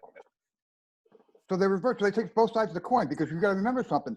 Within these transactions, the corporation, you're the debtor part, but you're also the equity part that they're stripping off from the LLC, right? So they split you apart within that merger, right? So they're taking both sides of the coin. So it's okay. Well, we're gonna strip out the debt here and take it to an LLC, but we're gonna do it, reverse it, and reverse it back too, because they're doing swap agreements back and forth. So they took both sides of the coin. So to answer your question, we're both the debtor and the grantor. I'm sorry, the grantor and the grantee, depending on which way you're looking at it and what agreement they're in. But the point of it is that what you're going to see here is you're going to see all the all the things that they're doing with the corporation, their business structures, where they're manipulating us to take every possible advantage of us, and in every possible scheme. And then what you're also going to find out is that they attach a lot of times to like CoreLogic, for instance. What's CoreLogic? CoreLogic is First American Title, right? But what is CoreLogic? CoreLogic is a bunch of about 30 different entities of CoreLogic. They're all just information providers. They're information warehouses. Is all they are. Okay. Just like Bank of America, National Association, they're connected with a lot of entities.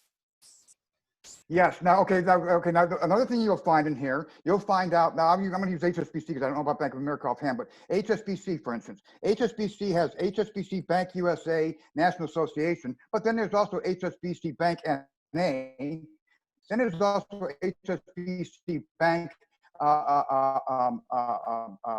U.S. Bank, and there's all different. There's so many different configurations of these things. It's ridiculous, but that's what they're doing. They're creating all these different business entities that are the subsidiaries, right? And you're in every single one of them. You're in every single one. Why? Because they can cut you up in all these different pieces, and whatever they attach it to, it's a moneymaker. Why? Because it's put out into a security. It's put out there into the market. So it's really important. What about Fannie Mae? Who is the investor? What about Fannie Mae? You got to go. I don't know offhand. You're going to have to go. And that's a good exercise for it. Perfect exercise. We'll go to that. Find out which site that is, and do that yourself, and find out. Put Fannie Mae in, and it'll tell you the chain of title, and you'll find out who they're doing agreements to and with, and so you'll find out all where your name is going, and it's going everywhere, because you got to remember something. You're not Alita, right. Okay? You're a fraction of Alita. You're a fraction of Alita into whatever they want to put you into. So let's put it this way. In other words, the banks out there, these banks are all operating under their cartel. Wells Fargo, they're all within the organized structure of a cartel that Merrill Lynch set up.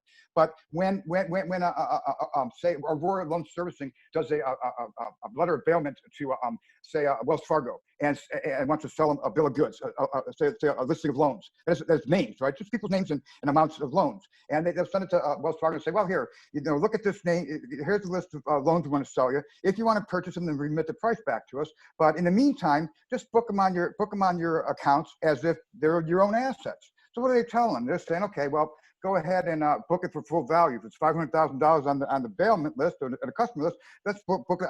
You can book it on your assets as $500. You don't really own it, but you can book it there temporarily. Well, they're doing that with Wells Fargo. They're doing the same thing with Deutsche Bank, the same thing with BNP Paribas, the same thing with Bank of America. So they're doing the same thing, everywhere. So you're being overvalued is what you're doing in every single case. Right now, at the end of the day, so say you sell Alita out there 10 times. Well, at the end of the day, somebody's going to want Alita, right? The whole Alita. They want to own the whole thing, not just pieces, fragments of it. They want the whole thing, right? So only one person can have that. Well, you cut Alita up into 10 different slices and ship it out to 10 different banks. So who's going to get it in the end? Well, some bank will get it in the end, and what takes care of the rest? Insurance policies take care of the rest. So they're covered. So right, because I pull my tax record for the last 10 years. And so many different people have paid the tax bill.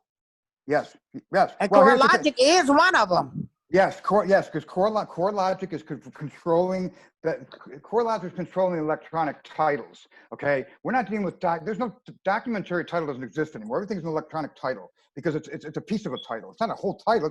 It's a 1/10 of a documented title. Basically, it's an electronic copy. That's what it is. And CoreLogic, yes, CoreLogic has all these different business entities because what they've done now is they're grading us by our risk.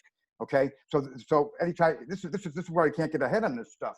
We're restricted by these information databases and our credit ratings and all these things that they rate us and grade us by. And yes, CoreLogic is the guy. They're on the index in the back of the county's offices that they won't show you. You know, you see the county record that shows MERS there, but you don't see the actual trading of accounts. That's in the back room on the index. And yes, you're right. It goes through CoreLogic, and CoreLogic goes to First American Title. First American Title is where they converted us. And I think I posted this last week. There's an agreement for First American Title with Palladium Ventures that is an assignments lease and assignments lease and deeds assignment. That's the agreement that they converted us all into. They converted us into these commercial lease, and then they blew us up in all these pieces and shipped us over to Allied Bank. Those agreements are all within patents and trademarks. This is where we got to find all this stuff, because this is where it all originates from. You're not going to find this stuff in the county record, because the county record is for land records. We're not talking about land records. We're talking about land, but that land that has been abstractly blown up into separate rights, like separate deeds, mobile air rights, mineral rights, oil rights, water rights, so on and so forth, and been cut up and sold off. So we're talking about all kinds of things here. So but when you get into let me ask you this question. Something went wrong with mine down that pipeline when they was cutting me up, because Bank of America sued me or tried to sue me for a declaratory judgment and a quiet title. What was that about? Did I get lost in the system or something from Bank of America? No, you didn't get lost in the system. You didn't call your options. You didn't perform the side that you didn't perform your duties. And because you didn't perform your duties, they basically are holding you against it, because you didn't perform your duties. And that's what I'm talking about here. We have duties within the system of patents and trademarks to maintain the assignments and the assignments and registrations with the trademarks we're attached to. But we didn't know this stuff, of course, right? And so they're doing it for us. So when they want to extract money from you, they want to default you. What do? They just bypass you. You bypass your option to do an exchange, which is what we should be doing in these things. But we don't know this stuff, so they're doing it for us. So when they want to default somebody, that's exactly what they do. They just don't perform a duty, and then they come after you, because you're the one that is you're the record owner, right? You're the record owner. That's in the county record. It lists as the person that's the owner. Right. You're not the owner. You're the fall guy for all this stuff. You're the owner. You know, you're the actual owner, but they turn you into a lessor. You're just a tenant. And they're your landlords. Yeah, and another thing too is that they need you to default, and it doesn't matter whether it's your cell phone bill, it doesn't matter if it's a mortgage, it doesn't matter whatever it is. They've made a huge amount of money on you on the backside, and they need you to default in any way, shape, or form so that they can actually pull all that capital off that they've made on you so far. Right. So that's why they didn't mess with me for 6 years, I guess, because they was collecting all the default money. Yeah. Well, they were making more money on you. No. Yeah. Well, let's stop for a second. Okay, now think of yourself you're in this collective membership. You don't think of yourself as a debt slave. You think of yourself now as a stock owner, as have an ownership. I'm a creditor, so right? I'm a creditor. So yeah. So you're this all capitalized name that's out in this collective membership. What is the collective membership? It could be you're in a collective membership in your community. You're in a collective membership of the county, the collective membership of the state, a collective membership of the United States of America, right? So you're involved in all these different collective memberships, which we call society, right? And communities and whatnot. And so for decades, you and your parents before you and your grandparents before them have been lending your collateral value to government, to local government, to county government, to state government, to federal government, to banks, to bond programs, to build stadiums, do all this shit, right? Have any of us ever put a security interest and say, hey, I want the interest on those borrowings? Have any of us done that? No, we haven't, have we? So we got this going on here. So you get this whole system that's constantly rolling over and over and over, right? And so in order to extract it, and so you've got all these attorneys and everything that are building up all these insurance policies and annuities and everything to our estate, but they can't collect on those things because we're part of this big collective membership until they can identify us by a trademark now, or common law trademark. So they default us, because when you're defaulted, then you go into federal receivership. Now they can attack the assets that they want. So all the annuities that they've been building up, or you've been paying your mortgage payments or your lease payments, they've been building up all these annuities, insurances, business, and everything. Now they want to collect from them, right? Right. So how do we collect them? Okay, well, let's not accept their payment for 3 months, so then we can call default on it. Then we can do a foreclosure on her, and then we're taking to court because there's no way in the world she's going to win there because we got that game down. And then after we discover to come to Victor and throw it out of her house, then we as the attorneys, we're going to trot up to the Patent and Trademarks Office as Alita's personal representative and say that, well, she abandoned her properties, so we're going to clean out her assets now. And that's exactly what they're doing. That's, in a nutshell, that's the whole scheme. That's what they're doing. Uh-huh. This goes well So they have beyond to the house. foreclose on you to collect their assets. They have to foreclose. Yes, because they got to get you to abandon your assets, but they got to also be able to get it out of that collective membership, out of those customer lists, so that they can identify it as a name as opposed to a collection of names. Okay, so and they got to have the federal receivership because now you're a target. Now they can come after you in every which way. So that's what they're doing. So this has all been set up from the very beginning. This has nothing to do about a real house per se. I mean, it does for us because we're losing them.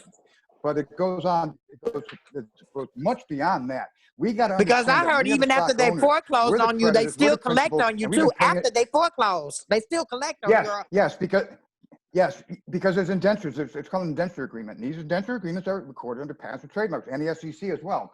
And just because, and this is the value of your all caps name. They can bankrupt you. They can force you into bankruptcy, right? But your all capitalized name is really bankruptcy remote because you're the energy of everything. You live in perpetuity. It's in perpetuity because once it's been created, it lives forever. Okay, that's what they're controlling. So they can bankrupt you so that they can say that, these social security assets and all these other public personality assets, the credit debt side of this thing, you're worthless. You're bankrupted now. But that's bullshit though, because on the backside of this, Alita is still growing money and earning money in all these businesses and everything. And they got complete control of it now. Now it's out of the system. Now it's completely out of the system. You're on welfare and scraping to get by, and they're richer. They're sending their girlfriends off to Paris and everything because they've milked the value of your estate. And that's what we got to realize. This is all about the estate. This is all about understanding that the value of your all capitalized name is invaluable. Here's the beauty of it. The beauty of this is we can prove that it's prima facie because when if you look at these patents. You look at, I pull one patent out, for instance. I pull out that Illinois land trust patent. Within that patent, it describes how they're cutting you up into all these different pieces, 30 different pieces. Well, right there, that proves that your all capitalized name is invaluable because you can slice it up in all different pieces and it's going to have values. It doesn't go away. Okay. So what you're doing here is we're proving that our all capitalized name is limitless value. And so all we're doing is taking it back. That's all we're doing. Okay, yeah, I've got Thomas who's got his hand up, and then I've got somebody else. Thomas. Okay. Yes. Okay. Real quick, on the last week's show here, let me pull this up here. Can you hear me? Okay. Yes. Yeah. So on the last from July 9th, you had at the 55 minute mark. This is very important to understand. In the document I sent you, guarding against destruction of the trust by merger, which is what they've put up as a guard post to not allowing the merger of legal and equitable title. In the process of doing the DE 140 and 150 and DE 127, which is the letters of administration, when you look at what's on this patent filing thing, you have a security instrument, you have a letters of administration, and you have merger at the top. This is very important, and I tried to point this out to you. I shared this with Clayton, and it appears that they're mimicking exactly what's happening in a probate court. Yes. See, nobody ever takes the probate court, goes into probate with the first will and testament. Remember how we and RB, you and I and RB and Kevin, we had discussion back in 2016 about going to collect on the escheated alien estate, i.e. the infant's estate. So now when you look at the parameters of the DE 150 to get letters of administration, everybody always talks about a last will and testament. Nobody's come forward with the first will and testament. First will and testament, right. First will and testament. So that first will and testament is basically stating you're above the age of 18, you've reached the age of majority, and pursuant to the SECUB Act of 1666 and under 363.6 of Title 31, you're coming forward to make the claim on the infant decedent's estate because it defines who a minor is. A minor who's somebody who has not reached the age of 18, or somebody who has had but yet to claim the securities held in the minor's account. So now, that leads me to a very interesting conversation I had with a guy today. He did a note, he did a coupon bond for $499,000, and he was able to successfully acquire his property. And he's been his daughter's been in it for 5 years. So anyway. Yeah. So anyway, Thomas is doing that's a different process. But what he's doing, but see all that stuff there though, you know, at some point in time, I'm going to think it's going to bite him in the ass. At some point in time, I'm going to think it's going to, because now all stuff you're talking about probate. Now we talk about administrative letters. What do you think in all these patents? You got Bank of America. Who's your administrators in here? What they did was they added another agent in here called a nominee. Okay, yes. That nominee put another separation between us and the bankers. Well, the banks are acting as administrative agents. So these are all the administrators here. So the whole patent and trademark system is one big probate system essentially that's administering to all these trusts. Not one trust, but dozens of trusts that belong to you. Dozens of businesses that belong to you. And so see, so the beauty of this, Thomas. The beauty of all those, Thomas, is we don't have to go down all these other legal avenues. All we have to do is make the correction here in patents and trademarks, because that's the one-stop shop. You get it? That's where everything is created. Everything's created from there. So it's the one-stop shop to fix everything.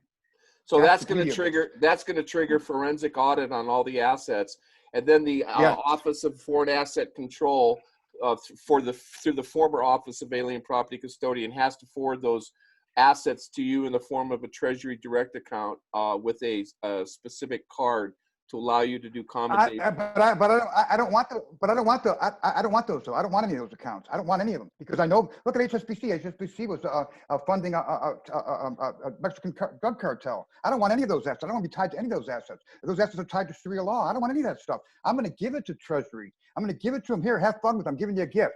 Go ahead and audit it. Do what you want. But in return, because I've shown that my name is invaluable, you're going to reciprocate for me the black card, full faith and credit, and I'm out of the system. I don't contribute. Reciprocity. That's what we want with it. We don't want to be bad. We don't want to be bad. We don't want to run trust. We don't want to manage trust. There's no way in the world that you or I or anybody in this room can manage these trusts. Not in this environment with all these patents. We don't want to have anything to do with that. We certainly don't want to. We certainly want to be involved in it because if we're involved in it, we still got to be involved in charities. We want to be out of the system completely out of it.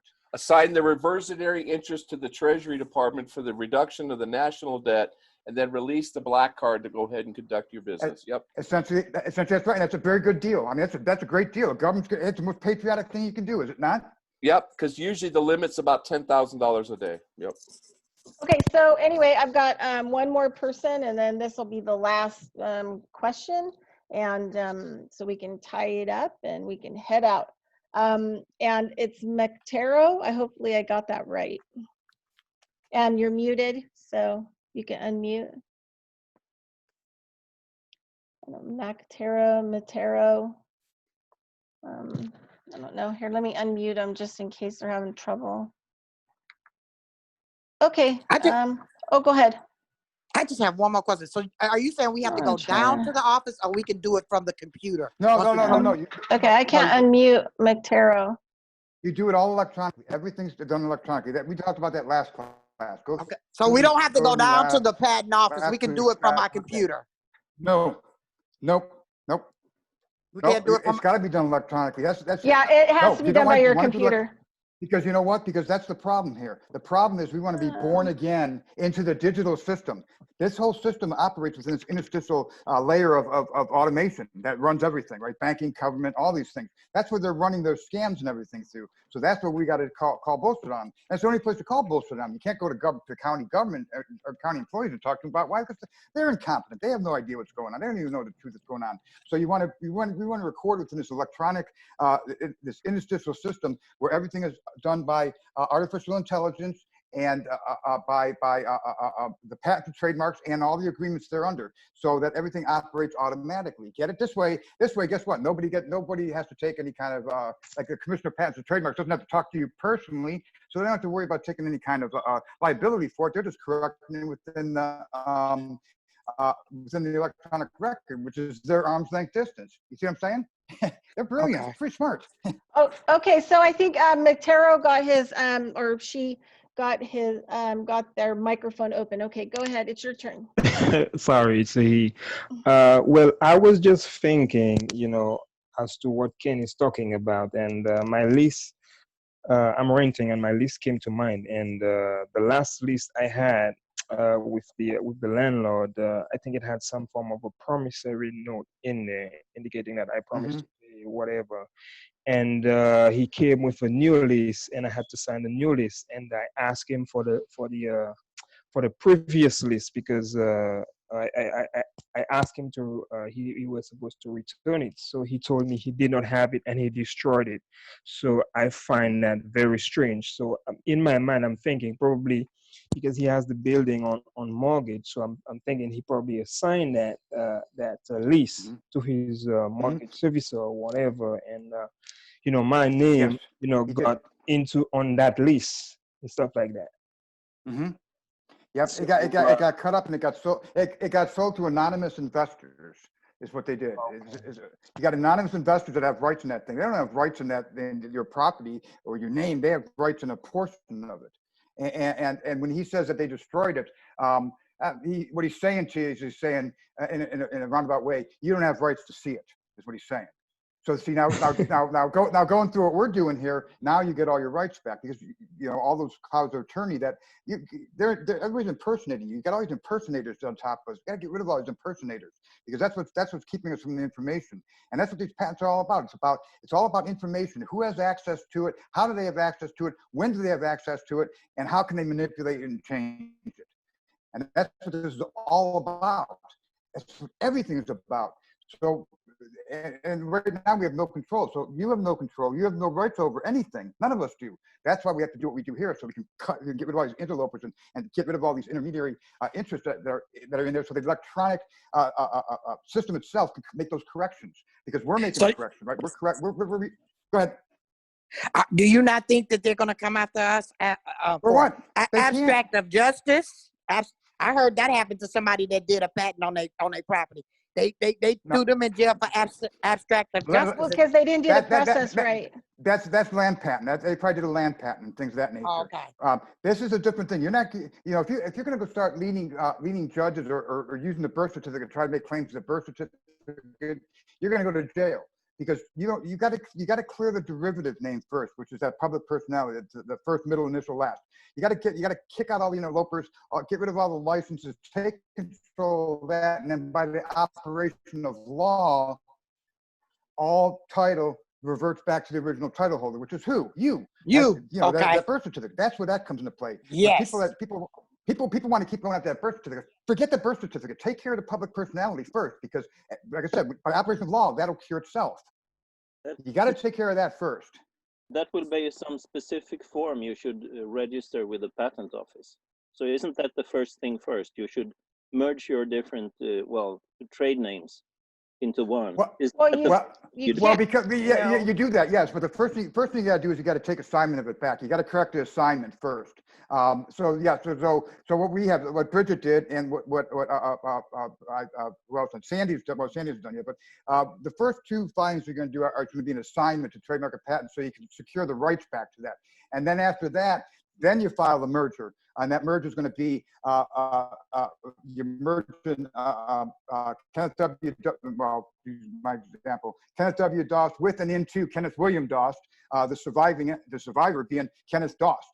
Kenneth upper lowercase, Dost all uppercase. This way, there's no intermediaries. Everything's been merged. Nobody can get between me anymore, and that's where the merger comes in. And by doing so, guess what you've done? Guess what you've done there? You've just proven that you basically kicked yourself out of patents, really, because you can't patent the most imperfect thing of nature, which is me, and you and everybody in God's creation, right? And you can't patent nature. So when you merge these names together, guess what you've done? you basically destroyed all their rights to all these articulated arms and legs and all these different forms that they're abstracting. You've gotten rid of all those things and you merged together as an individual personality that's not patentable. And you've also, the other thing too is that you have to realize there's common law that a lot of people have engaged in their mind. Then there's copywriting your name and your property and patenting it, which is a different thing than we're talking about. We're talking about going to finding the companies that are trafficking you and confronting them by filing on their patents and trademarks in the system. And then there's an investigation and that, you know, there's a determination that comes with the investigation.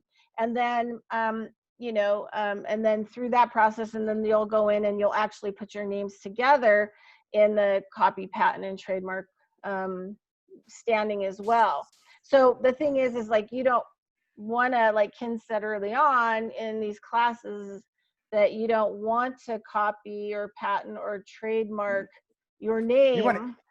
You don't want to become a Gloria Vanderbilt. You want to be out of this thing, unless you want to be Gloria Vanderbilt. If you want to do that, then you got to become then you got to get a practitioner's license in patents and trademarks. What are you doing?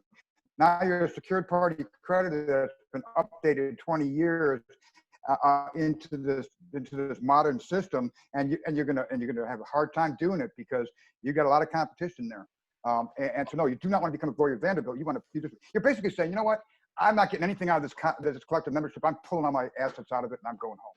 So Ken, the other thing that's really important is when you do this patent, you go into the assignment historical database in the proper format of last name, first name, middle name, all lowercase except for the first name. And then the other thing of it is now you're putting your claim in there under that executive order that Trump signed in December 2017 against human trafficking. So now you've got an executive order under your belt to go ahead and show that you now have newly discovered evidence that these corporations. We don't have to prove anything in copy, patent, and trademark. So we don't need any law. You don't have to. We just really don't. do it. But on a side to that, that's something that if they don't honor what we're doing here, then that's one thing they throw up at them. Are these things? It's going to be interesting. Nobody's done this before. I mean, this is new ground here. Right. So one of the things, it is. Hold on a second. It is within their regulations and their rules to make all these corrections. Now that being said, because it's business. We don't have. But here's the problem with it. We're disabled and we're disadvantaged because there's no way that first of all, they got a 20-year head start on us because they hid this from us. Second of all, they control the system, obviously, because they're sitting their asses on this thing. And thirdly, there's just no way in the world that you and I know the technology of all these things to be able to operate these things on our own. So, and this is the monster big thing for me.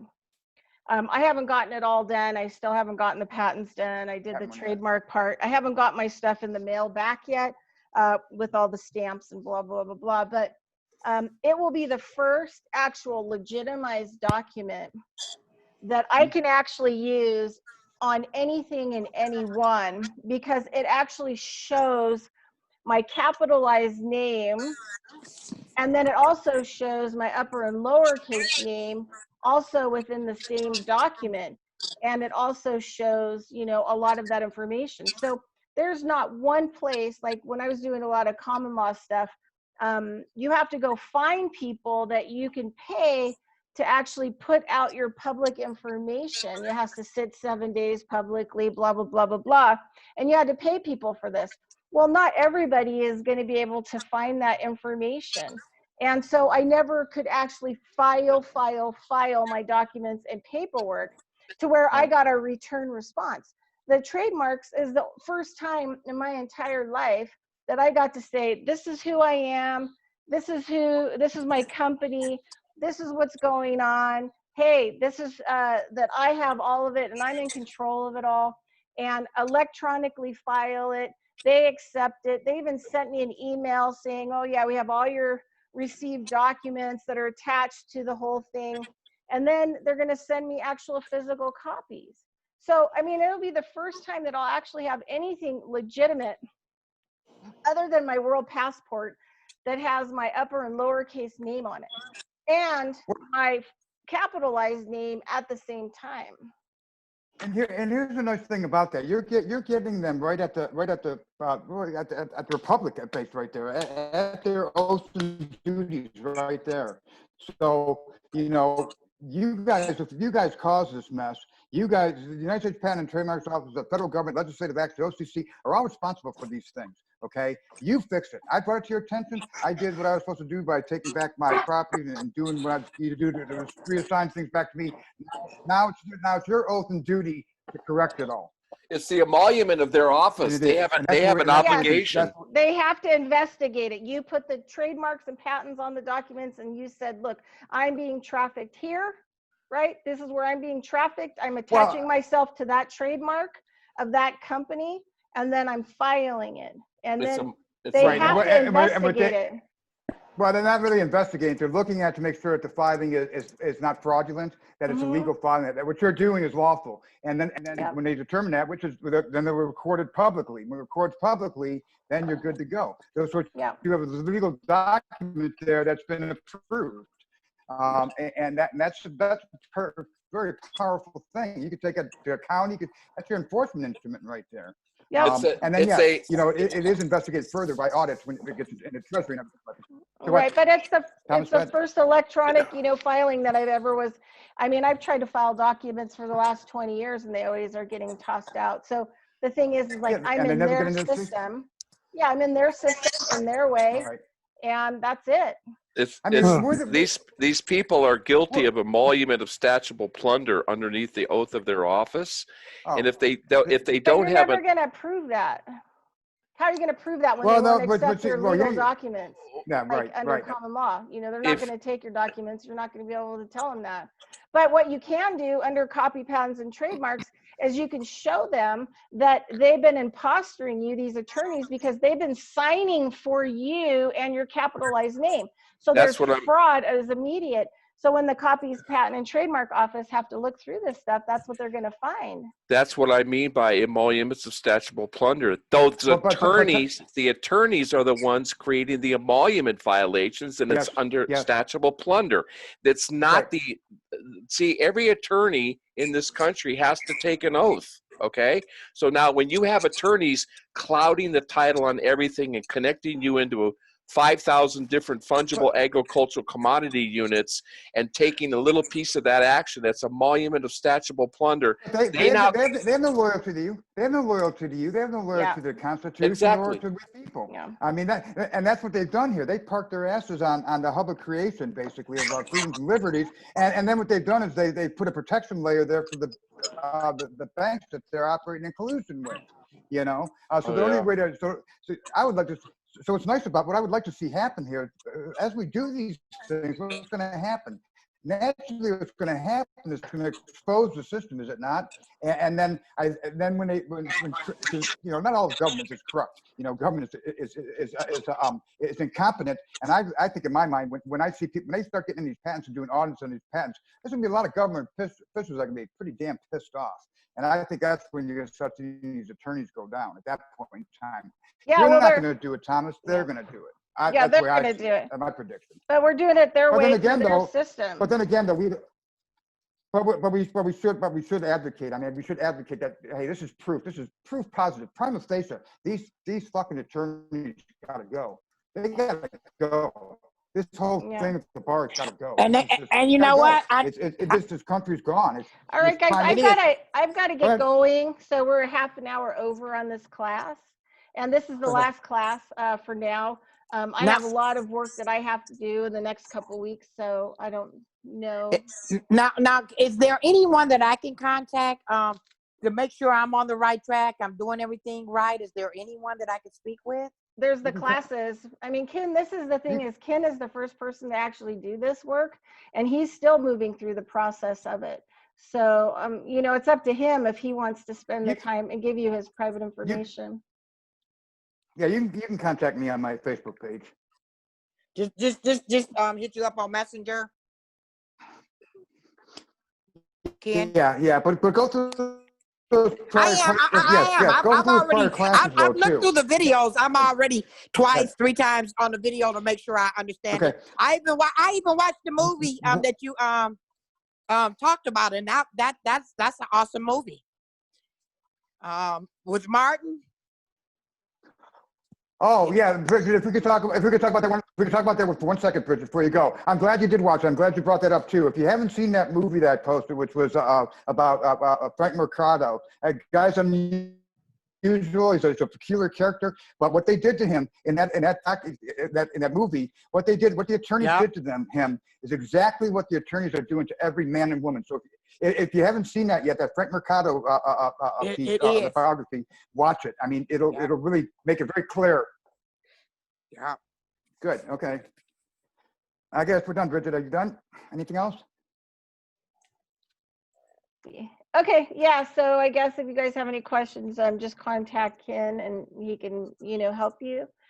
And on Facebook. And also I put all the links, here in the chat room, all of the videos of the YouTube videos of the previous classes, all 8 of them. Today's 8, it'll go up.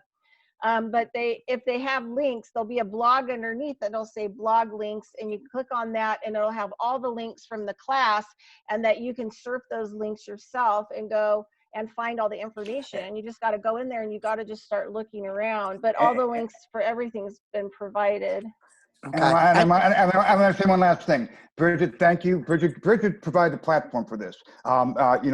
These classes, some of them, we had a couple of rough starts, and some of them, she did a good job. She did a great job. She put this thing together. She did it all the time to put these things out there and build that blog. I just talk. Okay. But the response that these classes are getting are very good. I mean, it's very good teaching too. I'm very proud of what she and I have done here. It's not perfect. It's rudimentary because we're just starting on these things, but she did a damn good job.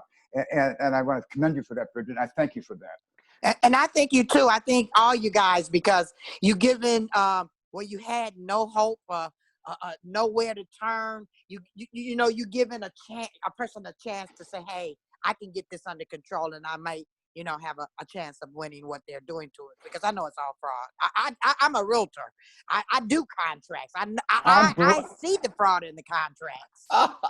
Oh, wow. You're a realtor? Oh, wow. I am a realtor for over 30 years. Now you know what? Now you got to look underneath the hood, because they've been lying to you all these times. They've been passing fraud for you. You've never even known it. Well, that comes from the Fannie Mae, Freddie Mac. Yes. They did that. So that's your homework assignment, Alita. Go to that one of those links that Sandy was talking about, and put in Fannie Mae and Freddie Mac as the assignee name, or the assignee tag. Yeah, because they say they're my investor now. Let me tell you what they did, though, to me right quick. I was looking on their website under how they do their assignments and stuff like that. Do you know they tapped into my computer and gave me and sent me a Yep, they do that. Of course they do.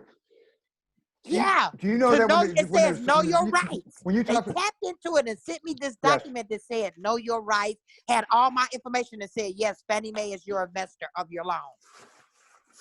Fannie Mae and Freddie Mac are in conservatorship. They're not in receivership. They're in conservatorship. Conservatorship. Yep. So. All right, everybody. Well, anyway, so just go through all the classes and check the links underneath the videos. All the links are provided underneath the videos, and if there's no link, that means there was no. If there's no blog link there, that means there was no links for that video or that class.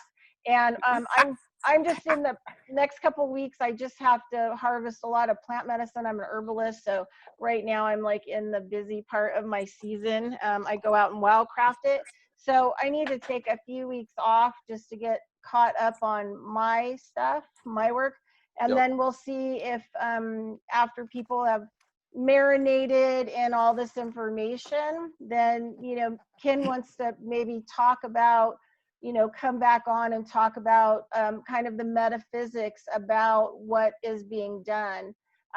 because that's going to be important when we go move forward to put our upper and lowercase name with our capitalized name. We're going to need to understand a lot of this stuff. It'll be really important and valuable at that point. Right. I didn't see 8 classes though. Is it 8 classes starting back before May? There's today is the 8th class. Yeah. So I posted a link here in the chat. And so people need to kind of go back into the chat room and take a look here real quick in the last few minutes.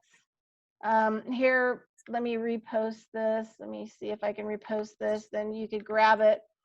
So how do you go into the chat room? You can go into it from. If you scroll down with your arrow, and you go down to the bottom of your screen here on Zoom, you'll see security, participants, and chat. And you could click on that, and then you can scroll down. It'll open up chat and it'll scroll down for you. And then, so I just put it in here again. The Think Collaborative is where, you know, I'm putting a lot of all the videos up. You'll have to go through them, and to get through to all 7 of them. In the next couple of days, I'll be putting this one up as well. And so, yeah, so everything so far that Ken has done or talked about, we've gone through it on the classes, and we've provided the links. And in some cases, we've showed you how to do it. So just go back through, just make sure that, you know, you're marinated thoroughly. And then hopefully in the next couple of weeks, we'll get another few classes up, and Ken can actually talk about the metaphysical standpoint of why we have to put both of our names together. Okay. Anything last, Mr. Dost? Thank you very much. Wonderful class. Thank you so much. Mr. Dost, do you have anything last to report? Oh, I don't know if we lost him. Hello? Ken? Just about. Oh, there you go. Is your bandwidth kicking it? Just about wrapping it up. I just lost my audio. Yeah. I just lost my audio.